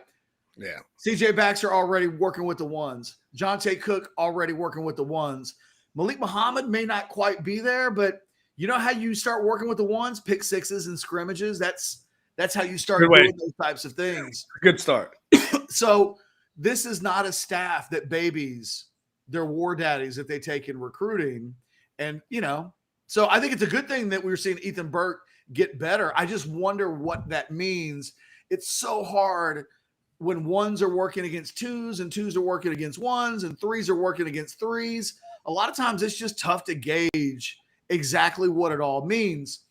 For instance, Ethan Burke, I had heard that one of his big plays, and forgive me if this was something that you reported on, War, I may not be credited, but that he may have beaten Cam Williams on Saturday. Mm-hmm. What does that mean? You know what I mean? Like what? Yeah. Cam Williams isn't a starter. Mm-hmm. He's not better than Christian Jones. He's not better than Kelvin Banks. So I don't know how high to get necessarily for some of these things, because it's not apples to apples with every comparison. Yeah. And by the way, so you pointed to the 5 stars, even though it's, I know you're talking about this year, but even Kelvin Banks started, right away as a 5-star. Quinn was in here. He transferred in. He started. Like, the only 5-star right now on campus is having to wait his time is Arch Manning. And he, by the way, if you have 70-yard runs and you walk, to your point, and then you are the person that people are talking about as far as quarterback, that's how you start moving up the ranks as well. So your 5-star analogy, is really good, and it's really spot on as far as that's concerned. Yes, when Colin Simmons comes, they didn't tell him, hey, you know what? If you sit for the next 3 years, you're going to have a shot. Like that pitch and that sell was really easy. You're playing Anwar. You're going to come and sit behind unproven players because they just happen to be older than you. Yeah. Things had never been said in recruiting, right? Like that kid's at LSU. If that's the pitch, right? The pitch is you're going to play right away. We've got a spot for you. By the way, here, look at the film. You see what we're working with. Like, this is what so you're right. it's very important for all those guys, the Ethan Burks of the world, the Colton Vasics of the world, like all those guys, like you better show up and you better show out now because on tap, like better start making some plays, not in scrimmages either, in games. Like at the end of the season, if you got 5 sacks next to your name, okay. Mm-hmm. You can play. That is a really good return for your first year of playing. If you're sitting at 1, you're sitting at 1.5, they're not going to have a lot of patience, I think, for those players. So the good news is guys are making plays in scrimmages. That's the first step, I think, towards making them in games, certainly. So we've been hearing over the last weekish or so, Catch, the name Alfred Collins is being talked about more. He obviously, played, had a little run with the runs and on the first team, on Saturday. Vernon Broughton is a name that's starting to hear a little bit more. You buying this, Catch? Like, and if when you hear it, what is it? How does it resonate with you? It's better than not hearing. I mean, because we've seen that too. Definitely one of the Alfred. We've seen not hearing like anything at all about Vernon Broughton, and I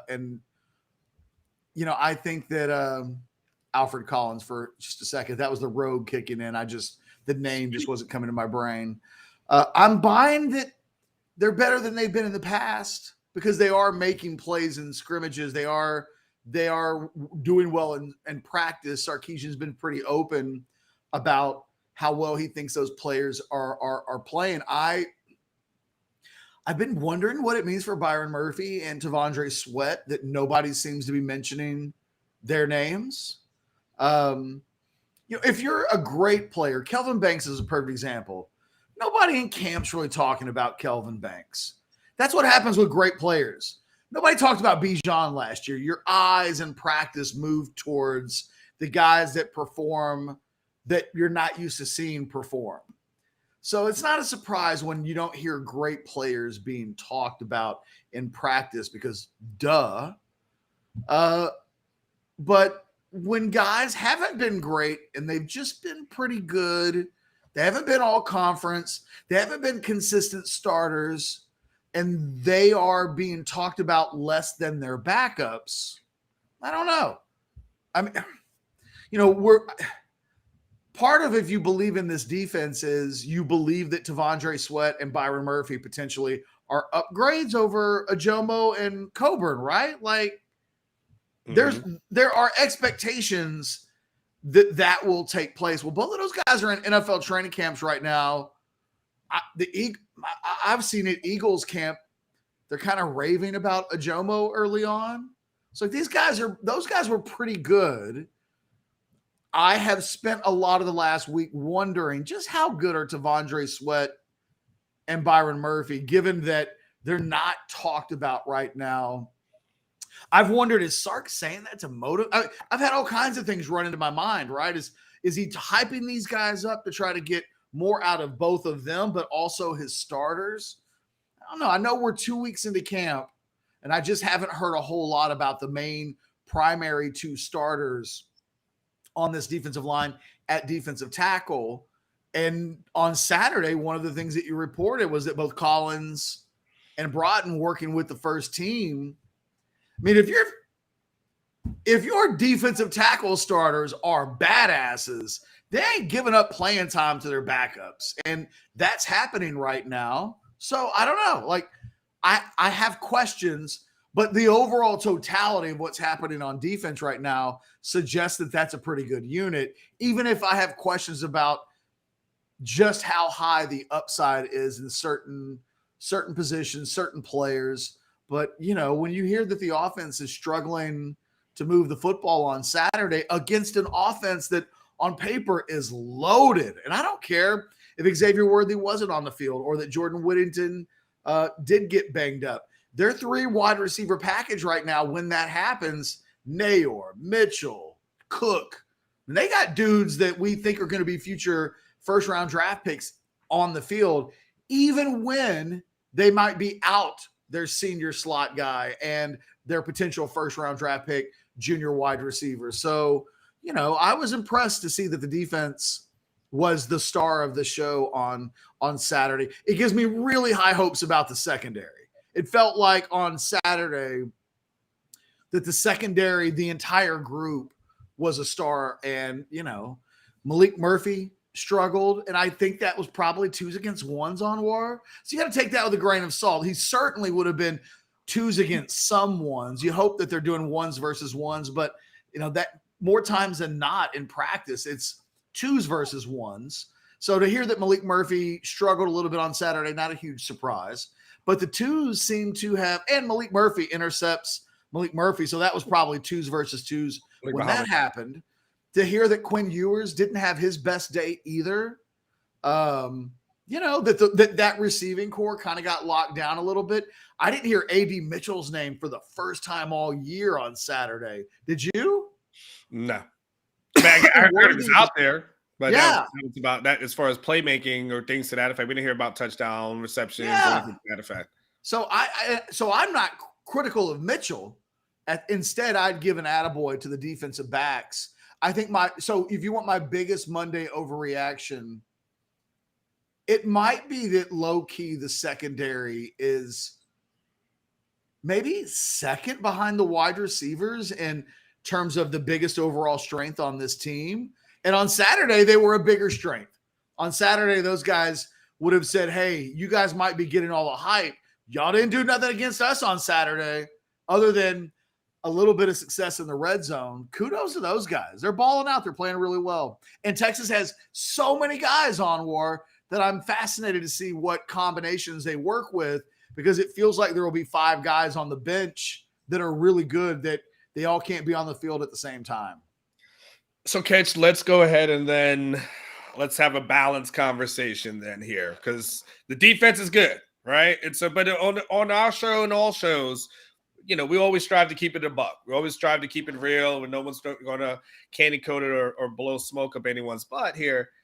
The offense, on the flip side, is the defense did well and the offense did struggle. And so some of the things that you mentioned, but things that happen. So first of all, you got Xavier Worthy, who's not out there because of this illness. It's at least 2 practices that he's missed. Jordan Whittington gets banged up while he's out there. But then we hear about the quarterbacks and, a little bit some interceptions. Now, some may say, a receiver ran the wrong route and Isaiah Nair ran the wrong route. And that's what the results of one of the interceptions. We hear about, one of the wide receivers not having the best day. There's a Jatavian Sanders, small thing where he falls down on one play catch and then he fumbles, on another one. We gets a ball kind of knocked out. It's overreaction Monday. You don't want to overreact, but when we're getting the offense and stuff, and the CJ Baxter looked good at times. Like, I'm not saying that the whole offense was just this absolute train wreck or anything to that effect. We've heard things about CJ Baxter. There's some good stuff that happened on the offensive line as far as guys moving in rotation and things to that effect. But from the skill position where we expected Texas to just be more dominant there, it really wasn't that over on that Saturday. And I want to see what you left and what your thoughts were after hearing about kind of the offensive struggles. I don't read a whole lot into it.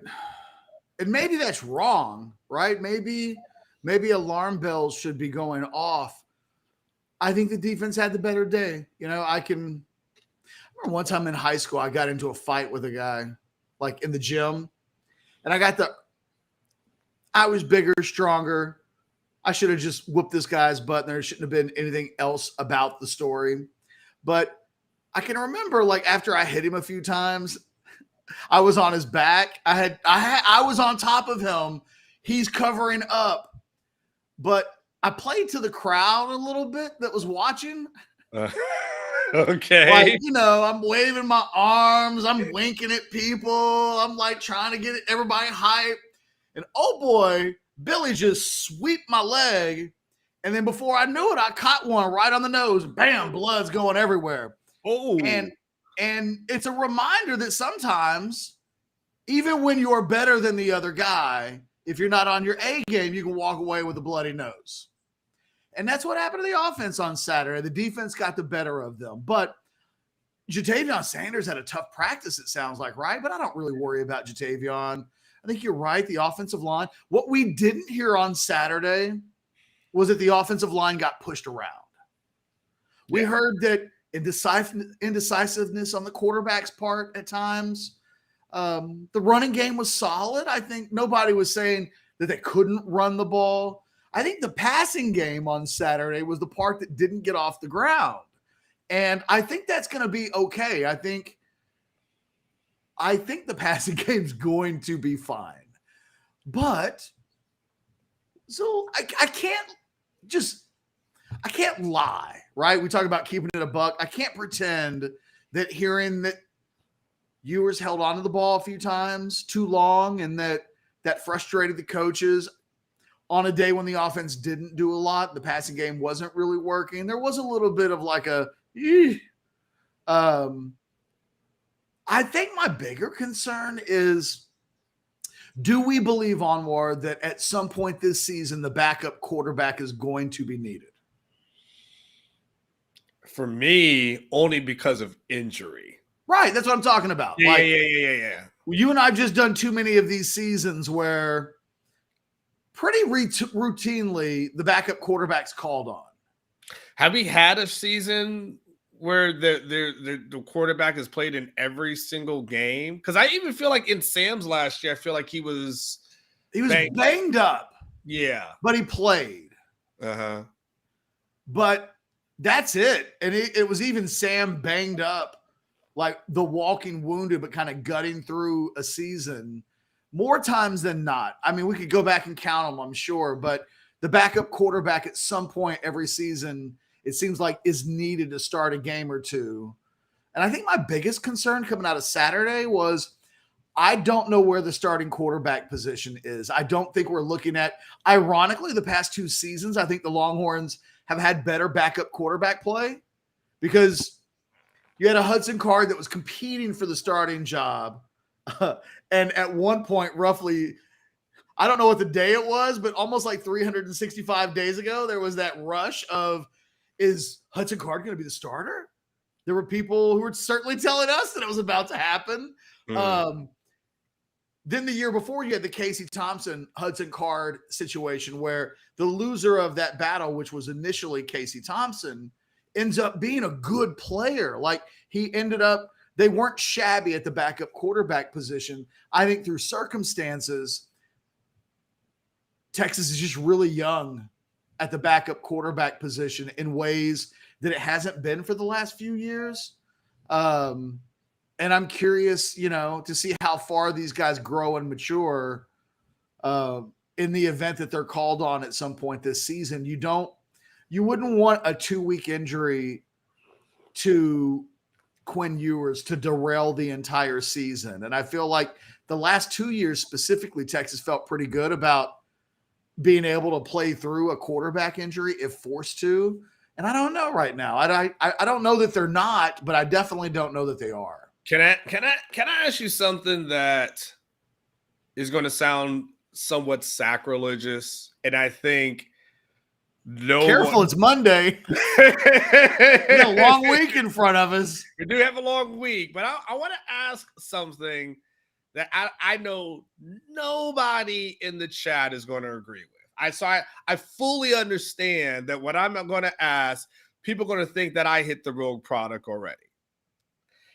If there was if anything happened, and let's say Quinn had to miss a quarter, 2 quarters, and I won't go into a game. So let's just say he has to miss a quarter. He's just got the flu, and he's over on the sidelines puking his guts out.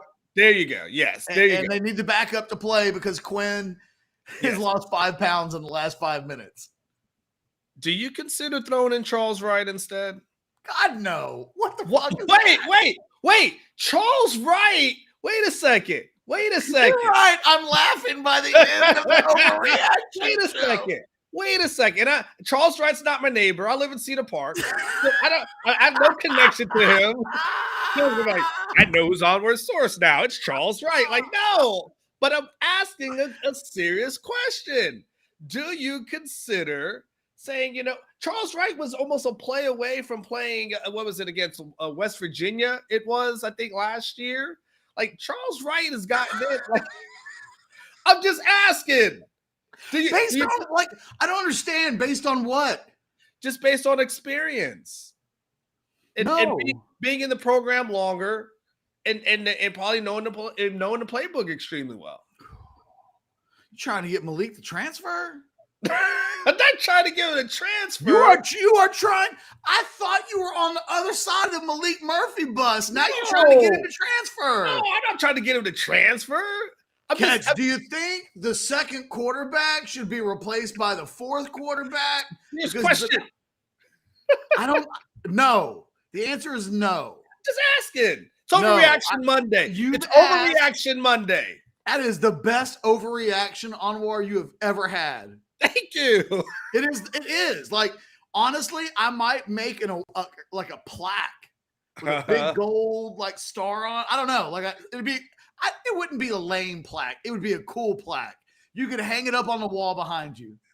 Greatest Monday overreaction ever. Now, look, the thing is, and look, you'd play Arch. Charles. Arch, and you know what?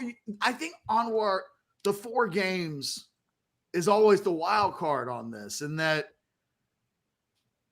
I just no. I mean, no. Okay. I prefaced it by saying, well, 2 things. One, I told you. What? I've never seen this on one of our shows before. What is it? What's the comment?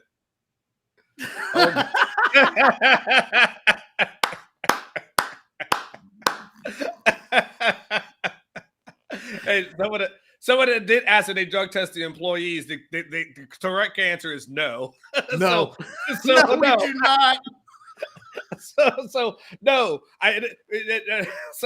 we do not drug test employees. So you too could work at Orangebloods. All right. It was just here's one thing that I know that came of that question. I did make you laugh, and I told you before the end of the show I would make you laugh. Thank you for throwing yourself on the grenade. That's friendship right there. That's what that is. That is someone doing another person a solid by just throwing themselves on the grenade. But I think, to your point, though, I think you asking that question is evidence of kind of where we are with regards to we don't really know what's inside these backup quarterbacks. One of the things I always said about Malik Murphy's spring game performance was that he was really good. But one of the things that we had heard, I at least had heard about through the spring, was that he had some up and down practices. First half of camp, he's not even involved. He gets involved in the second half of camp, and there were days when he was impressive. And then there were days when he wasn't. It's very much similar. Arch is a little bit like that. I mean, Saturday he had a really good scrimmage, but we've heard of other days when he struggled at times. And so I think what we're looking at is proof of a backup quarterback situation that goes through some peaks and valleys, and that consistency every single day is the thing that backup position is missing a little bit. And if called upon to be the number 1 guy for whatever reason, I think there are question marks about just how good that group will be. I think there's a lot of proving to do. I think Malik, you tell me if you disagree with this. Okay. Malik Murphy is going to be the backup quarterback, right? Going into the season. But I don't know how good he is, and I don't know really what the distance between him and Arch Manning is, not just at this point, but in a few weeks from now. I wonder if we'll truly have some answers.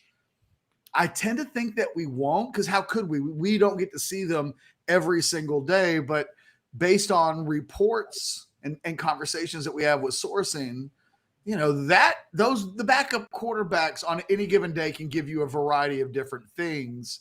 And that can be problematic in a world where you're suddenly, if I told you that, hey, your starting linebacker has good days and he has bad days. And on any given day, you don't know whether or not he's going to be able to make tackles or not.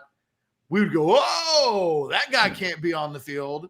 Mm-hmm. When it's your backup quarterback, sometimes you have to find out the hard way. And I do think that the backup I think Quinn has a chance to have, I think Quinn will have the best statistical passing season in the history of the program if he stays healthy, which would indicate they've made improvements at the starting quarterback position from this year to last year. But I think the backup quarterback position isn't as strong. The backup quarterback a year ago is a starting quarterback at Purdue right now.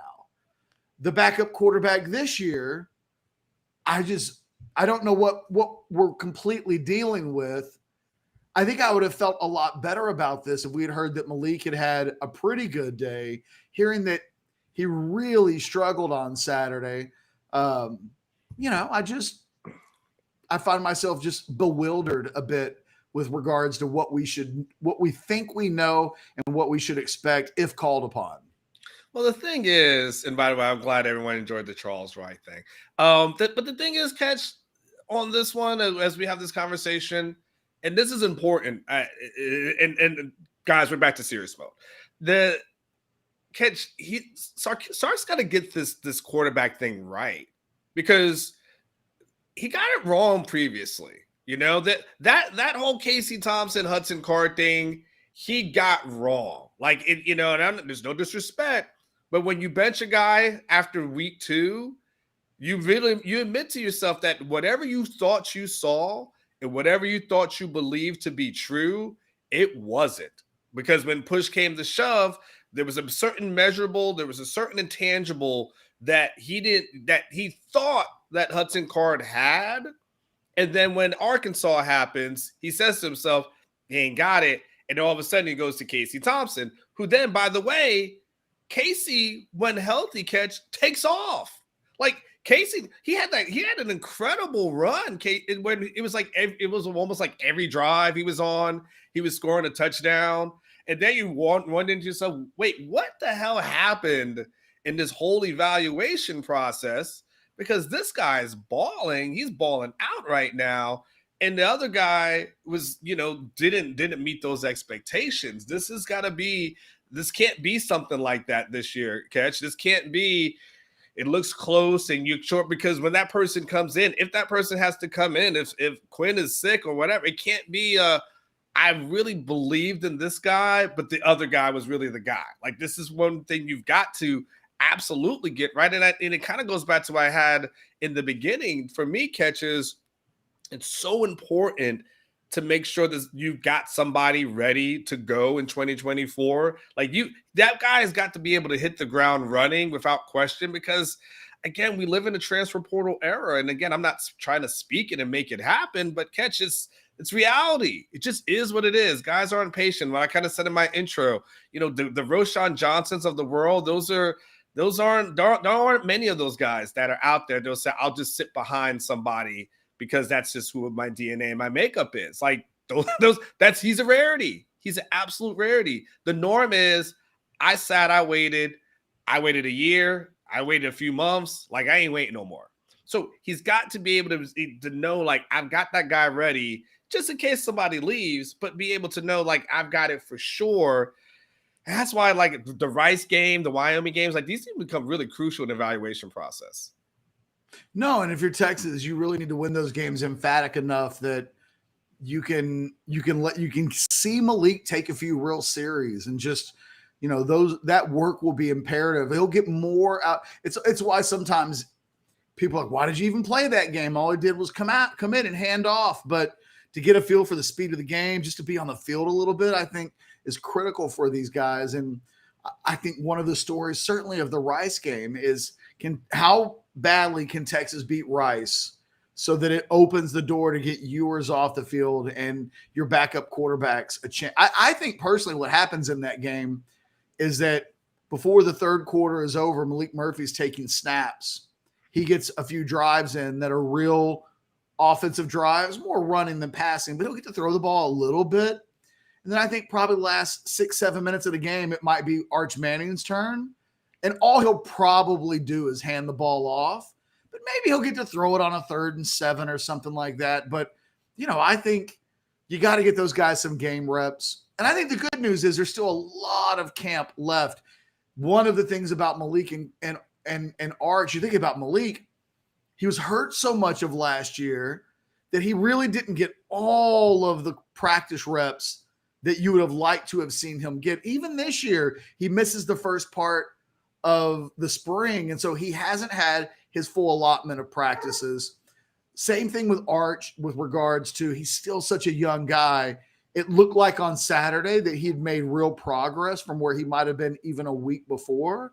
So it's not crazy to think that in the next 2 weeks, both of these guys hit a stride that looks completely different than what we would have seen on Saturday, but it still needs to happen. But I think everybody needs to be on alert that talking about the early struggles of the quarterbacks, it doesn't mean that we think that it's going to continue. It doesn't mean that we don't think these guys have upside. It doesn't mean that we think Texas is screwed if there is an injury.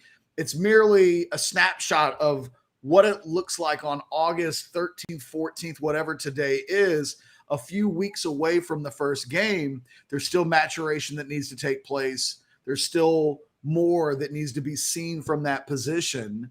And I wonder, Anwar, how different the conversation would sound like if it had been Quinn struggles on Saturday, Malik struggles on Saturday, Arch struggles on Saturday.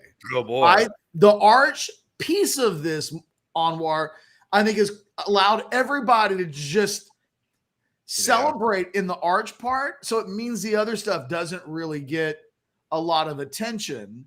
But there's a complete conversation to be had about the quarterback position, and maybe Arch having the day that he did on Saturday takes us away from that a little bit, because it's so easy to get wrapped up in what we think Arch is eventually going to become. Yeah, well, that definitely helped, like this, because that gives everyone a positive. Like everyone's, oh, well, you know what? Arch looked good. That's that. Yeah, that was a really good day. Like it was a good day. And you can excuse everything else, right? You're like, it's all right. Malik, it's okay. The dogs are here. Quinn, it's okay. Like all that is you can excuse that pretty easily, but but it does help. So let me ask you this, Ketch. As we get close to the top of the hour, from a positive note though, DJ Campbell. Ketch, he kind of seems to be settling into that right guard position. So we've seen a little bit of him. I'm kind of curious of like your thoughts as this offensive line starts to settle in. It looks like Jake Majors doesn't have to worry about anyone coming for his spot. Looks like he's settled in as well. But your thoughts on Campbell and kind of being one of those guys in the first team now. One of my dogs is going ape shit over here. It's the bingo card. Full transparency. The mailman or the Amazon guy or something showed up. Yeah. So yeah, Peter will be by in a little bit. I think the DJ Campbell story right now is one of the best parts of camp that we're seeing. I think he's a 5-star guy. It's year 2. Now's about the time that you'd like to see that light switch come on, because if it takes 3 years, doesn't mean that he won't be a good player. Doesn't mean that he won't eventually be maybe a great player to some degree. But it would make you start to wonder, was he slightly overrated? I mean, 5-star guys, when they hit, don't typically take 3 years. So it's year 2. And a week ago today, last Monday, it was Alex, I think, that was the first one to report Campbell's working with the first team, not just working with the first team, but running out with the first team. He's with the ones. And it seems like that pretty much stayed that way all week long. We get to the scrimmage on Saturday. He's one of the guys that gets selected as offensive lineman that continue to look good. He's not doing anything to give that job up. And when you look closely at what's happening with Cole Hudson, he's working some at center now. He's also working some at right guard, but he's cross positioning. Mm-hmm. If Hudson were really challenging DJ Campbell for that right guard position. Really. He ain't moving over to center. I mean, I suppose they could, but if he's arguably one of your best 5 guys and his best position is at guard and he might start over DJ Campbell, I think you're probably doing something else. From my experience, my perspective, the moment a guy that was in a battle starts moving over to another position to get some reps, to provide some depth, I think it's a real sign that the guy that started in front of him has grabbed a stranglehold on the job. And that's exactly what you want. He's the guy with the highest upside. And if he starts to come on, and you got Kelvin Banks and you got Christian Jones, it's one less question about the interior of that offensive line, and I think that if you're a Texas fan and the idea is win a championship this season, the interior of that offensive line has to be so much better than it was a year ago. And I think that the DJ Campbell things we're hearing is incredibly promising, because I think the concern would have been that he and Hudson are just going back and forth and they can't make a decision between the two, so they're going to play both. That feels problematic. It feels a little bit like what we say about quarterbacks, that if you've got 2, maybe you don't have one. I feel like in this instance at that position, DJ Campbell has proven that there's, at least he's starting to prove that they have one, and that there will be depth that they're confident in behind him. But I think that job is his, and it may be his for the next few years. And you couldn't ask for a better thing, I think, if you're a Texas fan that has his eyes on big prizes. That area of the team has to get better. And the guys that they've recruited to be the answer to these problems is starting to emerge. Yeah, when we start hearing things like Catch, like, wait, it's like, DJ Campbell kind of started in some games for us last year, so we kind of view him as kind of a veteran guy. That's almost coach speak to let you know, like, that's our guy, right? It's don't think we're putting some rookie out there who just is, who doesn't know what he's doing. Like, they feel pretty confident in that. So the growth and the development there, and I guess when it's all said and done, there's a Kelvin Banks, and there's a reason why Kelvin Banks will probably be a day 1 pick when it's all said and done. Like, that's the guy, like you say, he comes in day 1, and there's other guys who may be 5 stars that take a little bit longer, but doesn't necessarily mean that they won't get there. It just takes a little bit longer. And I think now we're starting to see that development, like the confidence in them, like putting him in there in all those positions. And it's, good to see for him, and good for him too, by the way, Catch. And I think it goes back to the thing that you kind of keep hitting towards and not even alluding to, but kind of saying directly, which is, when you're a program that recruits 5-star players, you've got to get 5-star players on the field pretty soon. Like, you can't have a 5-star sitting in year 3 talking about, like, we're going to see what happens. Like, then you may have a Ben Davis of the world, but that's only because you recruited a bunch of other 5 stars where it doesn't matter when he gets in or not. But when you only have a small handful, you've got to get those guys in. So getting a guy like DJ Campbell is important for other 5 stars. So looking and saying, like, okay, when I come here as a 5-star, I am going to play right away. Now, when you get to the Georgia status, Catch, then you can just, like, all right, maybe guys have to sit. But right now, those guys need to get in. Those guys need to get to play. One other thing I want to ask you about too, and before I let you go and handle everything and hopefully not beat up anyone. Hopefully you'll leave here a little bit better than you walked in. Running back position, Catch, what were your thoughts about the running back position this weekend? If a freshman is even, he's leaving. And CJ Baxter seems even-ish with Jonathan Brooks. I think it's going to put Jonathan Brooks in CJ Baxter is the future of the running back position. And by the way, I'm pretty sure it was before you went on the air, somebody in the chat compared Jonathan Brooks and Jamal Charles and almost had a heart attack and died right here. Just boom. What happened to Catch?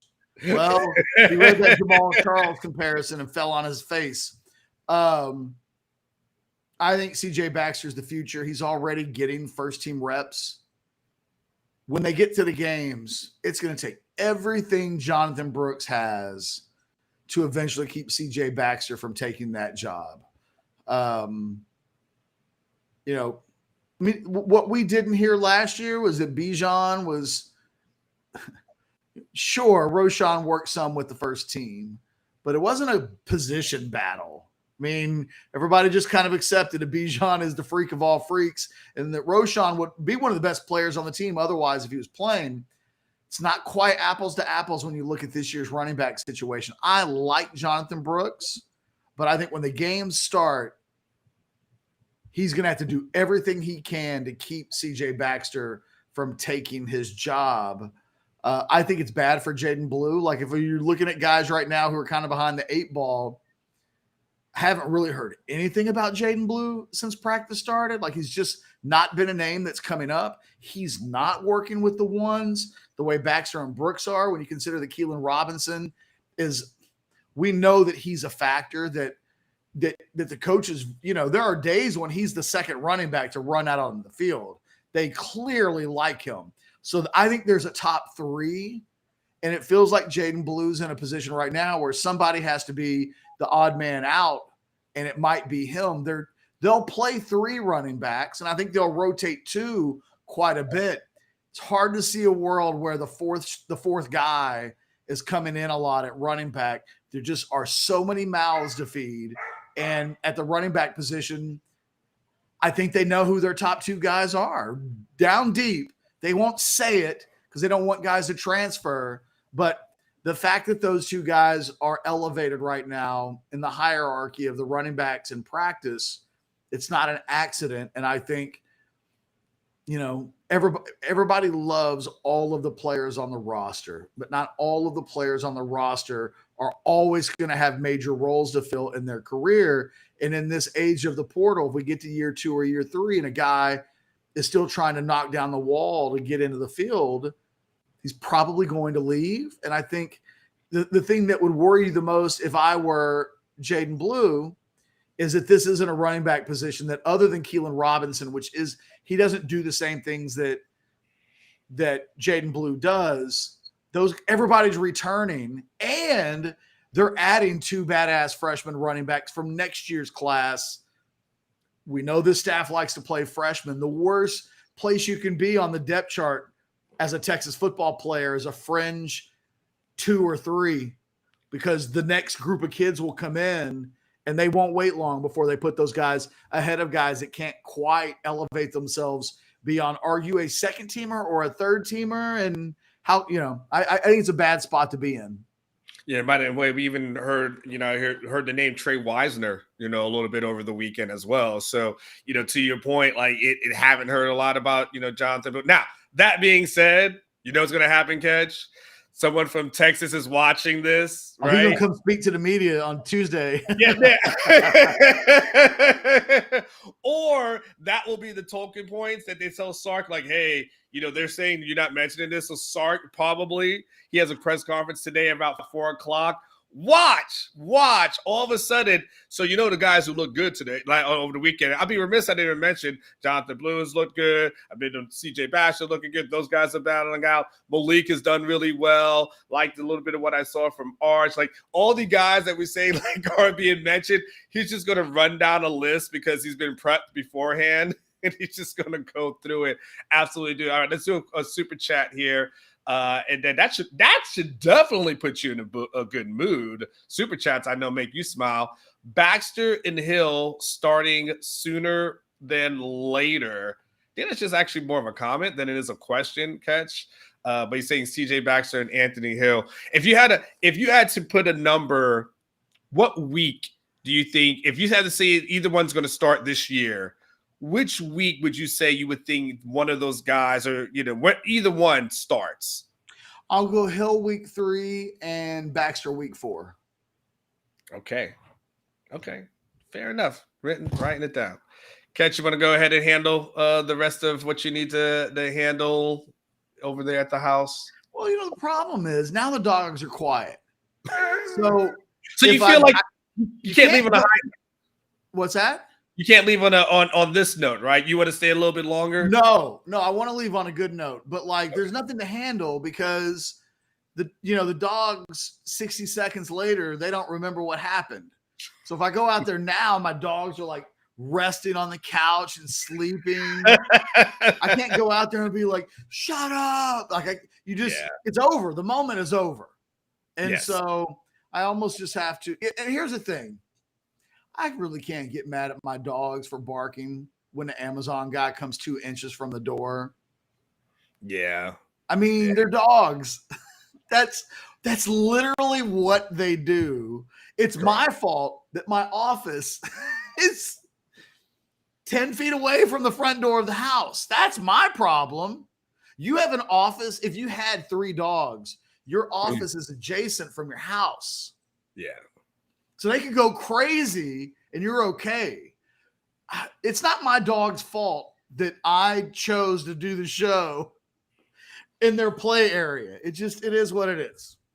You should do a fantasy draft. Why don't you do a mock draft or something like that? That'll be. Have you done any, by the way? No.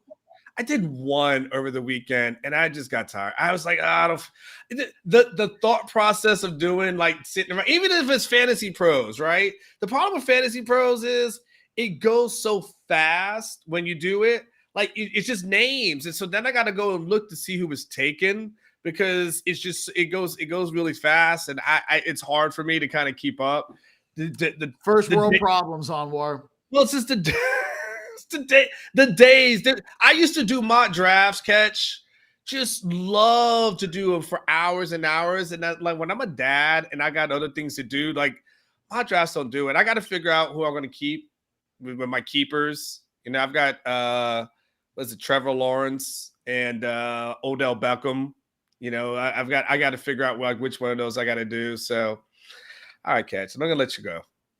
It's you killed the momentum of the show talking about your fantasy outlook. I did. Now everybody's depressed. But now that being said, we got 400, or at least over 400 people watching right now, Ketch. So there is that. And I'm in a better mood now than I was an hour ago. And that's what counts, right? But now I might go outside. My dogs and my wife might change it. That's the thing. I'm very wishy-washy. Very wishy-washy, Anwar. I'm smiling now, and in 30 seconds, I'm Ebenezer Scrooge all over again. Take some more of our Rogue product, as we'll close it by saying, for all of your CBD, THC, Delta 8 needs, RogueShop.com has got you covered. There is that QR code. It's 10 o'clock in the morning. Ketch is trying to relax. And so there that is. Listen, clearly we don't drug test here at Orangebloods. So enjoy that Rogue Shop. I like my employees on drugs. That's when they're creatively best. Didn't I tell you yesterday? I thought that creatively you wrote a fantastic lead to your column. Rogue. Yes. Yeah. Rogue. Yes. Rogue and a load of vodka, by the way. Just no wine. Yeah, no, there's no wine. There's no classical music playing when I write, just a little sippy sip and then go from there. Catch Overreaction Monday. We are done. All right, so listen, we're going to take a quick pause. I'm going to come back. We're going to start off with my social media standouts. I got a lot of good ones. We're still going to talk about things that happened in the scrimmage over this past weekend. So I'm still going to have a lot of ground to cover that's there. I'll have my final thoughts as well. I've got a lot more to get into. Do not go anywhere. Hit like and I'll be back in maybe 2 minutes. Don't go anywhere. Got a lot more to cover. Talk to you soon.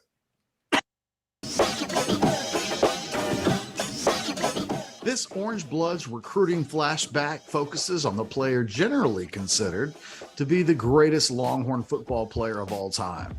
Vince Young was a 5-star prospect by rivals when he signed with the Longhorns in 2002, finishing as the #1 overall player in the nation. 20 plus years later, the two things that stand out the most about Young's recruitment was how much ground the Longhorns made up in a blink of an eye.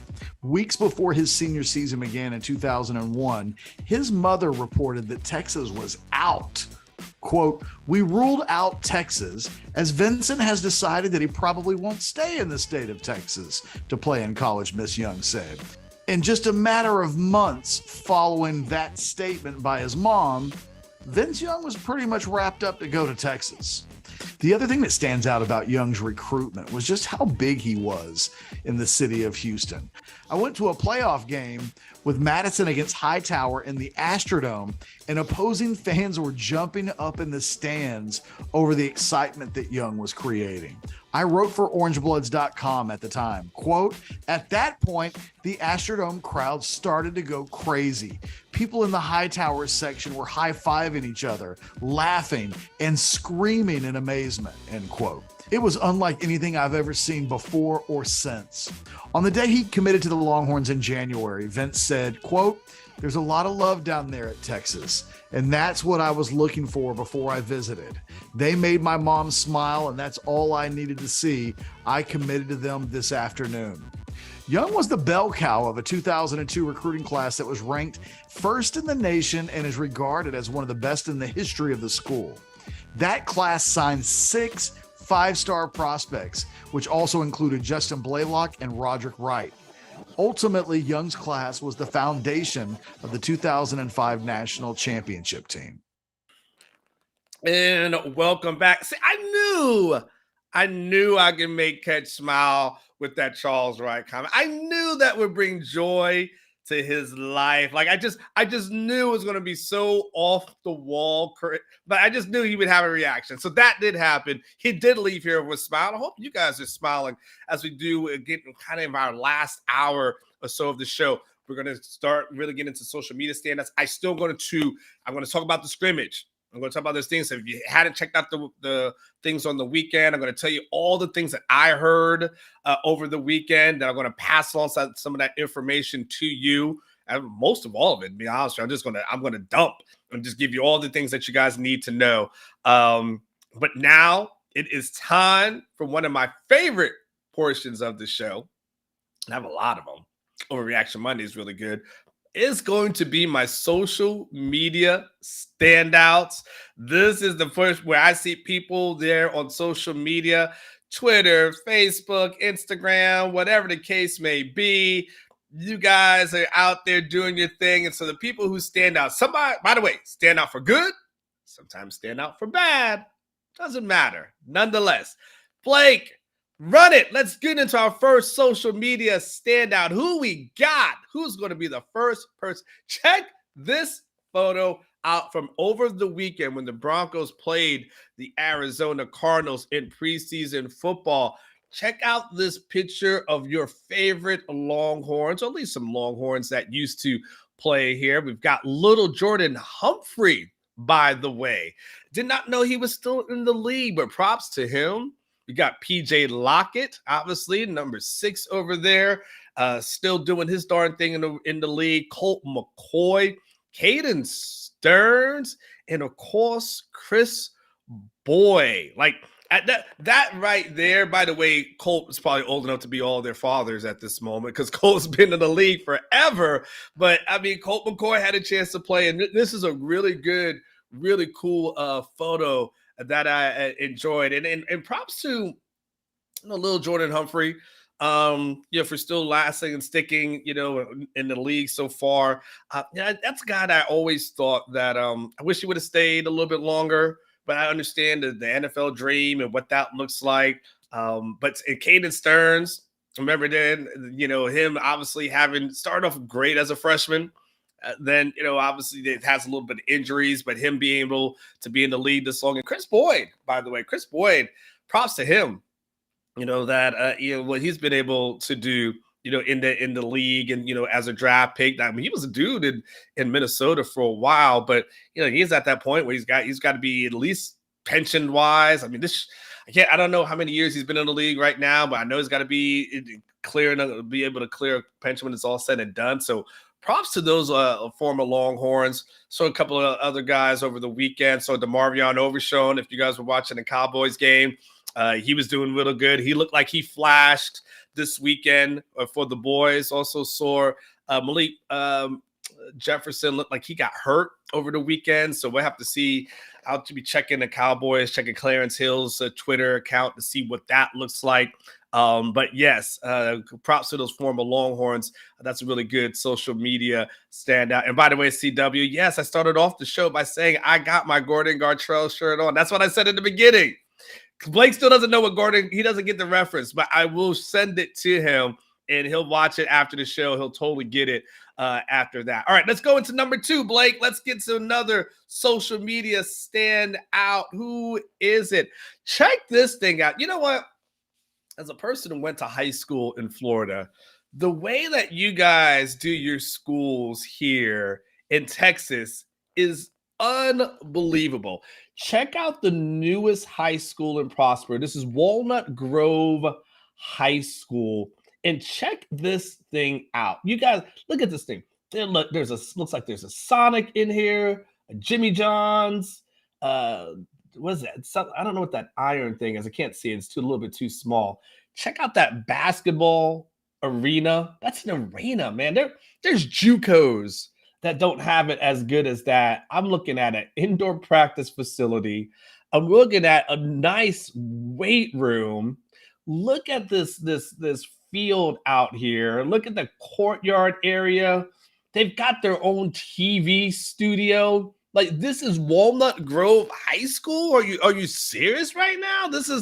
How much did this thing cost? They've literally got, they got a Jimmy John's in there and a Sonic in here. This is some bad. This is a badass school right here. I don't know what high school you guys went to. Blake, I don't know if you went to a high school that compares to this, but this is next level. Like, how much are the property taxes there? Like, oh my God, you guys are spending like $15,000 a year in property taxes to have a school like that. That itself is amazing. That's Tracy, is that really? That's gotta be right. That's gotta be $100 million, right? Easily. Man, Cedar Park High. Like, I live in my kids will go to Cedar Park High School. I don't want Cedar Park High to ever do all that. I'll just be honest with you. I'm not paying those property taxes. Like, I am not. I'll move. I will move to Lago Vista. I'm out. I will go to Lago Vista because Lago Vista is by the water as well. So I'll go over to Lago Vista and I'll call it a day. I'll call it a lifetime. But that is, I've been out to Westlake campus, and Westlake campus is nice, but it's not this. Like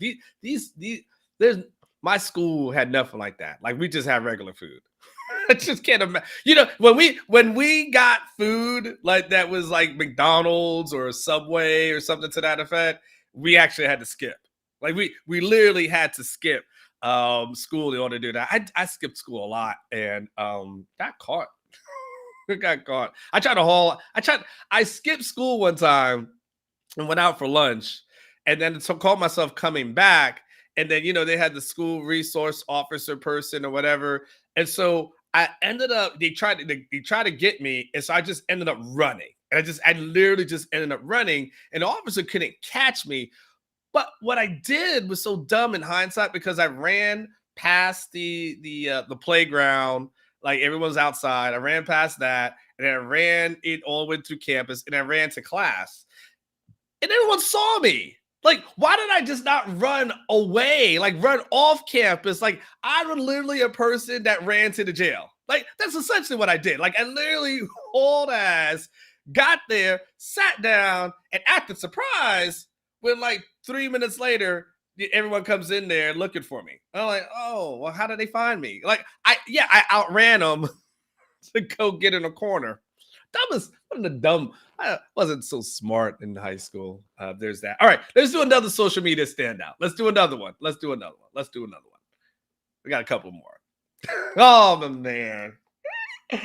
Oh, Kyler Murray with some interesting gear tonight. Okay, so for those who actually don't follow, especially if you don't follow like football in other countries, so soccer, what you would call it, that's actually called a catapult that he's wearing. And so what it realistically is kind of like this GPS monitoring system, which is really big in soccer leagues. And so a lot of those guys, you see them wear those things out and usually wear it under a shirt or something like that. Now, however, unfortunately, because everyone here is not familiar with it, most people thought Kyler Murray was wearing a sports bra. And Kyler over the weekend got dragged through the mud. And then there was the longest yard reference with the people wearing the who was the comedian that was wearing that. But anyway, there was a lot of jokes at Kyler's expense. And realistically, people thought he was in the longest yard. Realistically, it's actually a cool device. And what he could have done and maybe should have done is maybe put like a shirt on over it. But yeah, CW, the way he arched his back, he's got a little bit of his belly sticking out. Like that's where everyone was like, what's Kyler doing? And so, yeah, and then it's Kyler, and then people like to poke fun at him. But nonetheless, it really is supposed to be a system that's designed to do GPS monitoring. But yet, oh, poor. Oh, well, I feel, nonetheless, it is what it is. I know you guys won't feel sympathy for Kyler. All right, let's do another one. How many more we got, Blake? I forget how many more we got. Let's do a couple more. Check this out. From Monica McCarley. I know you guys will absolutely love this one. This one should warm everyone's heart. Clayton adores his brother. So grateful to have a son who includes his younger brother when the rest of the world doesn't. Clayton matters too. And as you guys know, this is Colin Simmons, a little brother. And obviously they have that strong bond, that strong connection, and seeing mom, her son's there. Like, look how cool those photos are. I just enjoy that. So that I should have shown Ketch that, and that would have definitely made him smile this morning and made him really excited about everything. But check that out. Really great photo. Let's go and put another one up, Blake. But that one was awesome. Hopefully that means something to you. Okay. J Bass says, hey, this looks like my team. And Geoff, make sure you throw in a little bit of, correction to help him out. But look, first 5-star offensive tackle since 2009. It's talking about Banks. First 5-star offensive lineman since 2013, DJ Campbell. First 5-star linebacker since 2015, obviously Anthony Hill. He's talking about the first 5-star edge guy since 2010. Colin Simmons, not on the team at this moment. But we go to, Brooks, we go into Cook, and there's a little bit more. And I think Ketch brings upon, kind of like, hey, Jackson Jeffcoat was a strong side edge, not an edge. So first since 2006, to be more specific. And all what this really talks about and what this really is about when we start talking about talent, and Texas stacking talent, right? And being able to do that. Like this is what Steve Sarkisian wants. The talent that he wants, the talent that he's getting, the talent that he's striving for, the talent that he's striving for. Like, this is starting to look like it. When he's like, this is the team they inherited. And when he says, like, hey, it's not necessarily the roster that I would have imagined and built, but we're going to go ahead and work with it. You can see the bricks that are being laid, the foundation that's being set. Not only should this house be built for this season, but for many more years to come, especially as Texas gets ready to go into the SEC. So it ends up being a great observation of what Steve Sarkisian has built. And let's do one last one, Blake. I think we got one more, if I'm correct. And this is from Doc, Texas.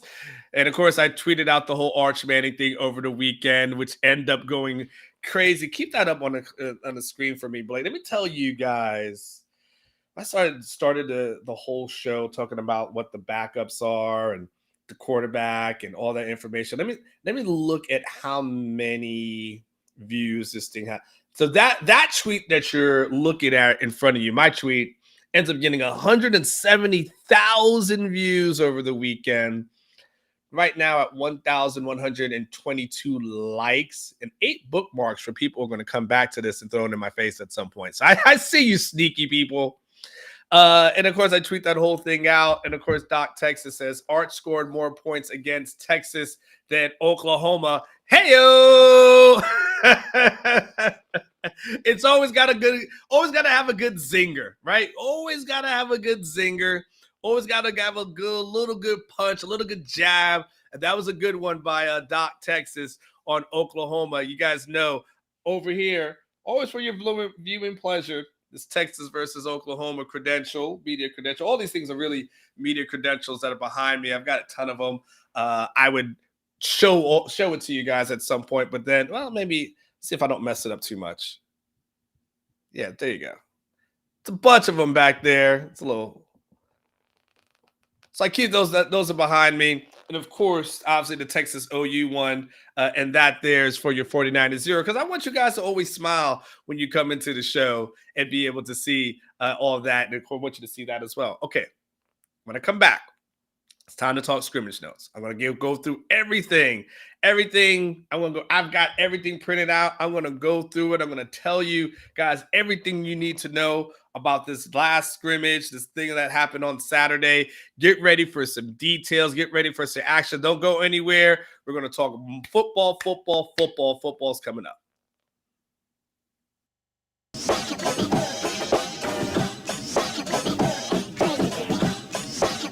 One of our very first Orangebloods recruiting flashbacks will focus on a player that went on to become one of the best running backs in the history of the sport. Jamal Charles was a high 4-star prospect by Rivals.com when he signed with the Longhorns in 2005, finishing number 57 overall in the Rivals 100 and number 4 overall in the state of Texas. Personally, I had Jamal Charles as a 5-star prospect on my Lone Star Recruiting Top 100 list, but I have to admit that I wasn't head over heels in love with him the first time I watched his junior film as a prospect. It's hard for me to admit this out loud, but I actually had questions about his speed and whether he was really as fast as his track exploits suggested he was. Ultimately, he was scoring touchdowns as a junior at Memorial by such wide margins that he really never had to open up his speed on the field as much as he just seemed to coast. It didn't take me long to figure out that questioning his speed was one of the dumbest things I've ever done while working in this industry, and that's probably saying something. The most dramatic part of his recruitment might have come on the day he decided to commit to the Longhorns, because when he picked up the phone to call running backs coach Mike Haywood, no one was there to take the call. Charles told Jason Sukamel of Orangebloods.com that he would call Mack Brown back the next day and make it official. And that's exactly what he did.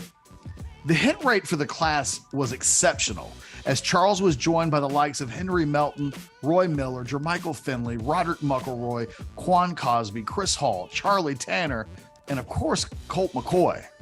When it's all said and done, and you look back at the last quarter century of Rivals.com ranking prospects, Jamal Charles is one of the greatest Longhorn prospects that ever lived.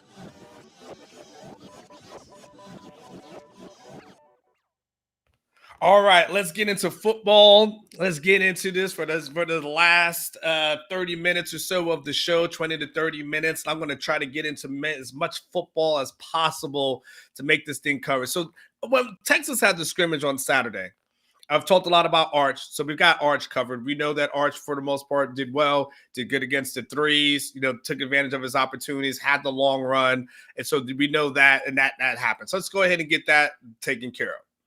Talked a little bit about C.J. Baxter. C.J. Baxter, the freshman running back out of Florida.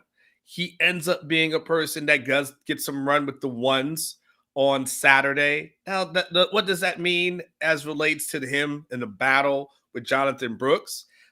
Look, I still think Brooks is the number one guy. I still think Brooks is, still the guy to beat. And I'm not 100% buying that Brooks loses his job this season. Like, maybe CJ Baxter gets an increased workload, but CJ starting, that for me, that makes me, I would have to predict the Jonathan Brooks kind of failure. I'm not ready to do that yet. Like, this is the problem with, a lot of times when we start talking about like guys are going to start by week this or week 4. And I asked Ketch that question, so I think it was a really good one and a fair one. But nonetheless, at the end of the day, in order for young people to start, that means that people above them somewhat failed. And I don't like to predict the failures of anybody at this moment. So I do think, but CJ Baxter, when people who were my sources were out there and they kind of were give me some information about him, they say looks the part, strong runs that he had. He had several strong runs, some over 20 yards. And so they liked what they saw. They liked the physicality of him. They liked the speed of him. They liked that stop start kind of motion. Like CJ Baxter, high praise that I got for CJ Baxter. And actually, I'll just throw this in there. It's kind of towards the end of my notes, but since I'm talking about the running back position, I actually heard, we're just talking about freshmen right now. I've actually heard a lot of good things about Trey Wisner. Trey Wisner's name has come up a couple of times. Now, look, Trey Wisner from a depth chart perspective, like let's keep it a buck. Like it's going to be hard, right? Because we know Brooks is there, we know Keelan Robinson is there, we know Jaden Blue is there. We know that CJ Baxter is there. Savion Red will come back at some point in their straight. So I get it. Like it's not going to be the easiest thing for him to crack the duty. For a guy like Trey Wisner, like he's probably going to have to make his impact on special teams this year. Like that's just going to be probably where his role is. But I did see him, I believe, at a practice last week. He was on one of the return teams. So just kind of just trying them out, trying guys out, seeing what they do at different position.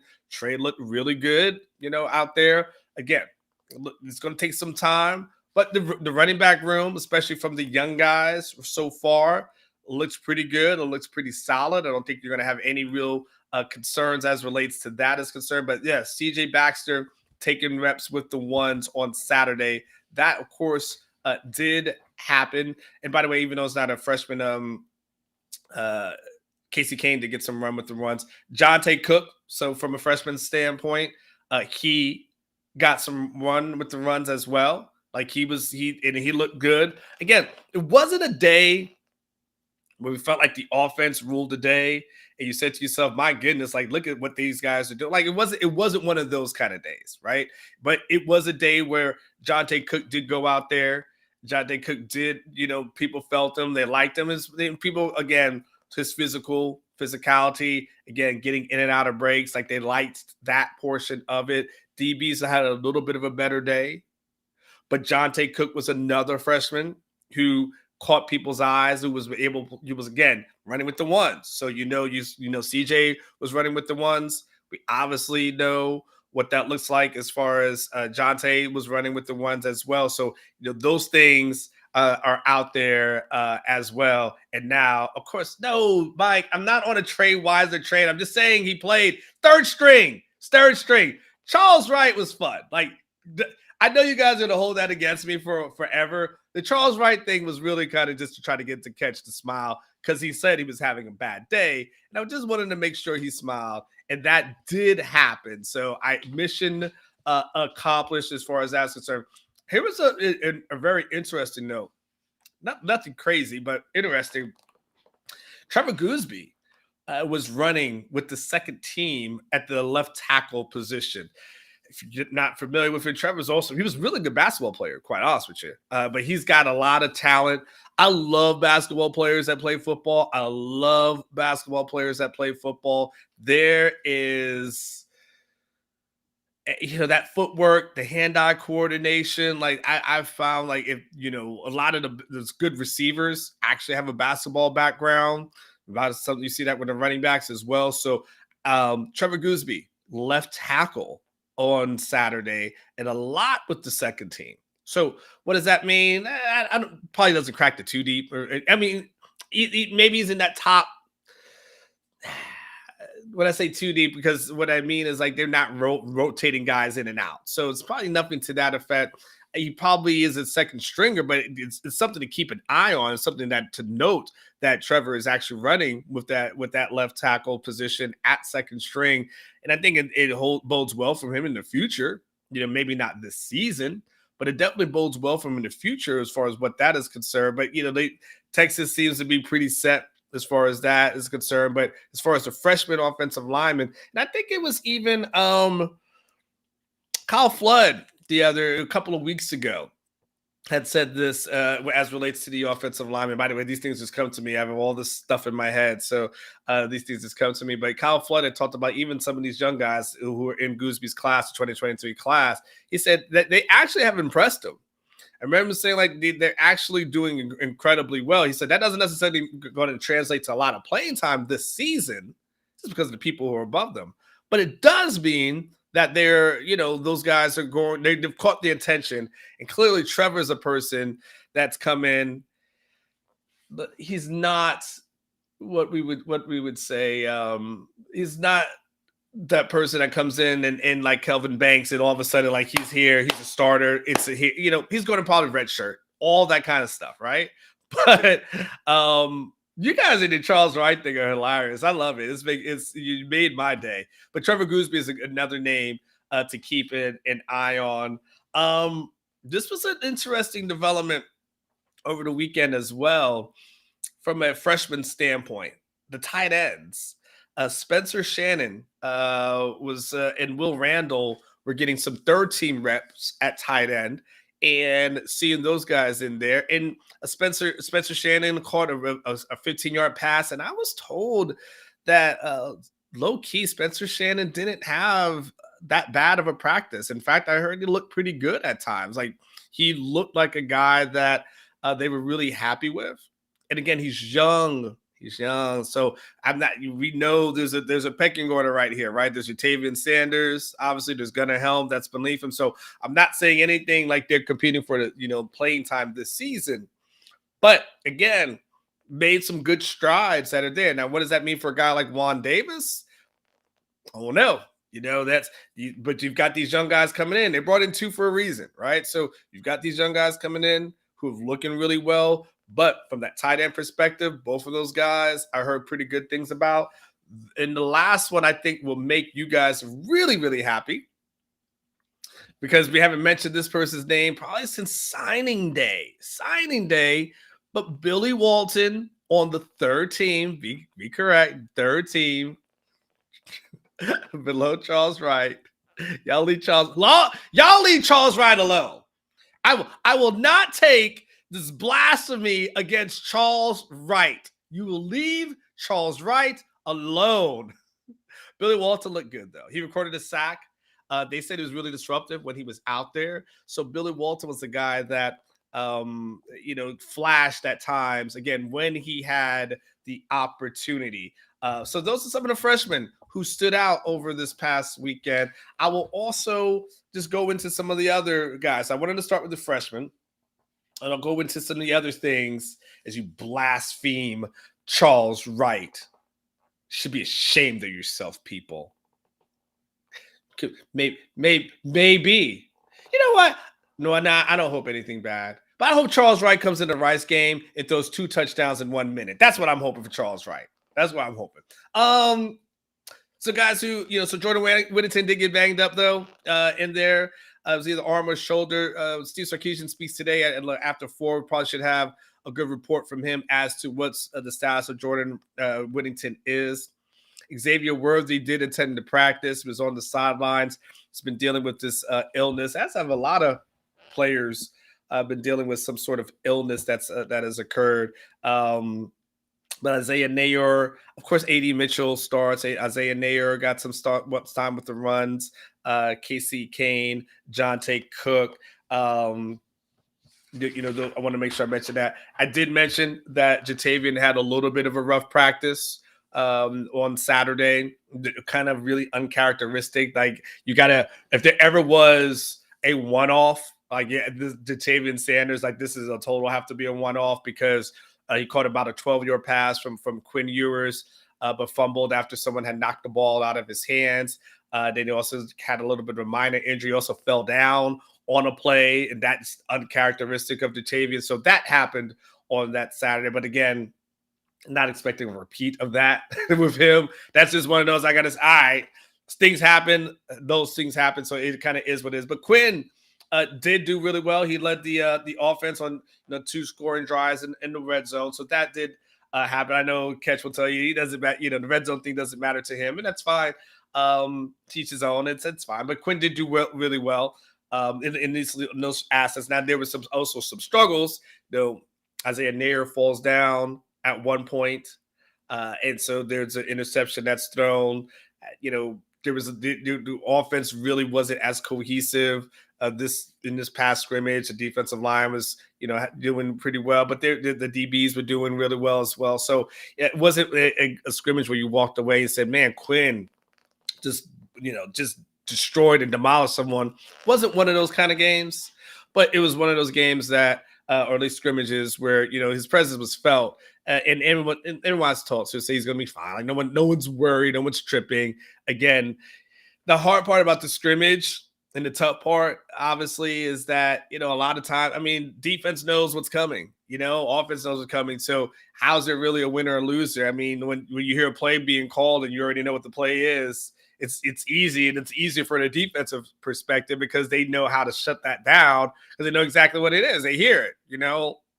It just is what it is. Omaha, right? You know where it's going. So that's why the defense is always going to be a little bit ahead at this time. Talking about the Manning stuff. Ethan Burke had a good scrimmage as well. I was told he was disruptive, constantly in the backfield. And then kind of one of the quotes that Sarkisian recently had about Ethan Burke, I just want to kind of read this off to you. He goes, I think there's a few things about Ethan that stand out. One is length is a factor. He's got a tremendous length and size. I think he's got a really high football IQ, and he's a blue-collar guy. There's nothing about him that is sexy. He's a grinder. He's blue-collar. He's going to try to outwork you. He's going to try to out-tough you, which as a coach, that's why we try to embody as a team, and is taking this opportunity. He's working with it. Last couple of things he said, he goes, I think year 2 has been helpful. He's been in the program. He understands. He's been in the system. He hasn't had to change position. There's a comfort level there, but he's had a good camp. So Ethan Burke obviously has done pretty well. Alfred Collins is another person that is having a really good camp, and he got some run with the ones as well. Kanan, to answer your question, and I feel bad because I feel like I just said that Sark has a press conference at 4:15 today. So feel free to throw anything else that you want to ask or potentially say. I'll put that one up there. I don't want you to feel like you wasted your money, but Sark has a press conference at 4:15. I don't think that's a live on LHN. I don't believe that's what that's going to be. So far, they've been off into like a kind of off to the side of the facility. So I'm not quite sure that's what's going to happen.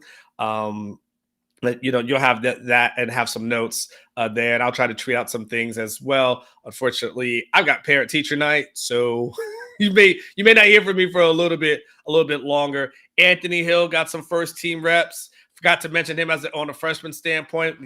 Kind of buried in my notes here, but Anthony Hill did get some first team reps at linebacker. Heard he looked really well. So he's a freshman that, again, should have mentioned him a little bit earlier. But Anthony Hill, that thing happened as well. And I want to make sure I mention anybody else that needs to be mentioned. Tavondre Sweat, Alfred Collins got some work in the middle. Sorrell on the edge.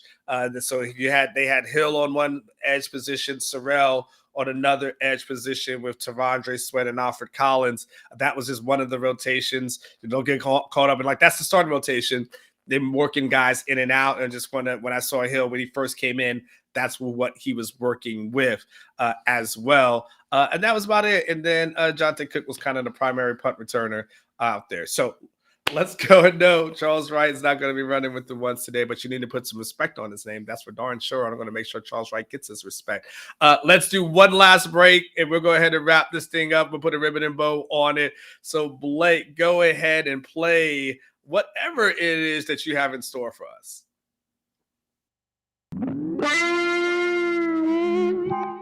This Orangebloods recruiting flashback takes a look at maybe the best thing Charlie Strong ever produced for the Texas football program.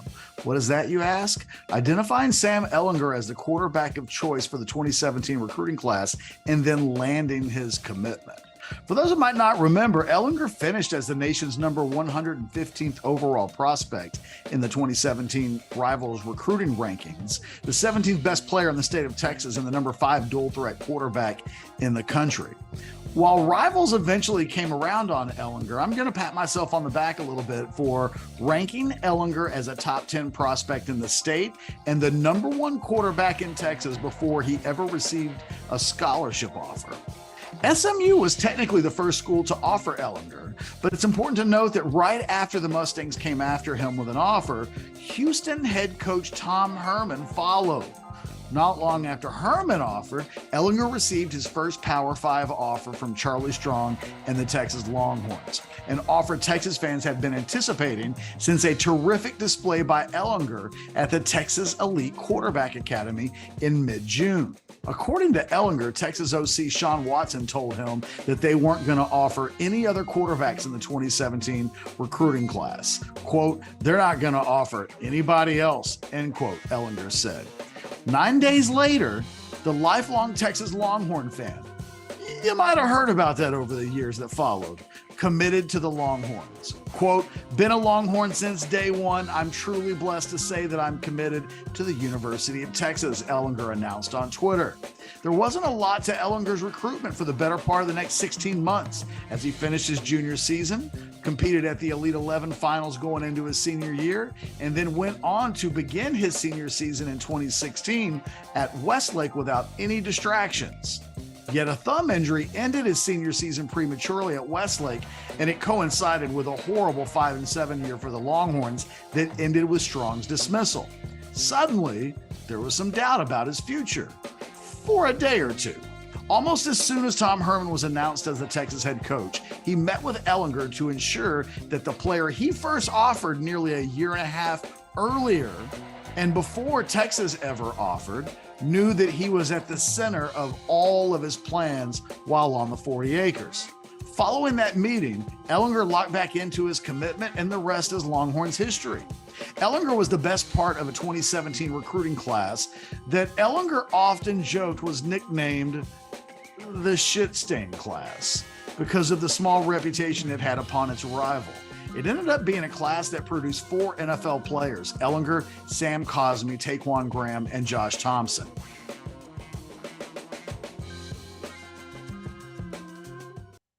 The Charles Wright. You better put some respect on Charles Wright's name. Darn it.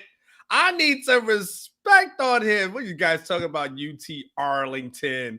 Charles Wright's going to go somewhere as a grad transfer and start somewhere, maybe Sam Houston State, one of my favorite schools, and he'll be fine.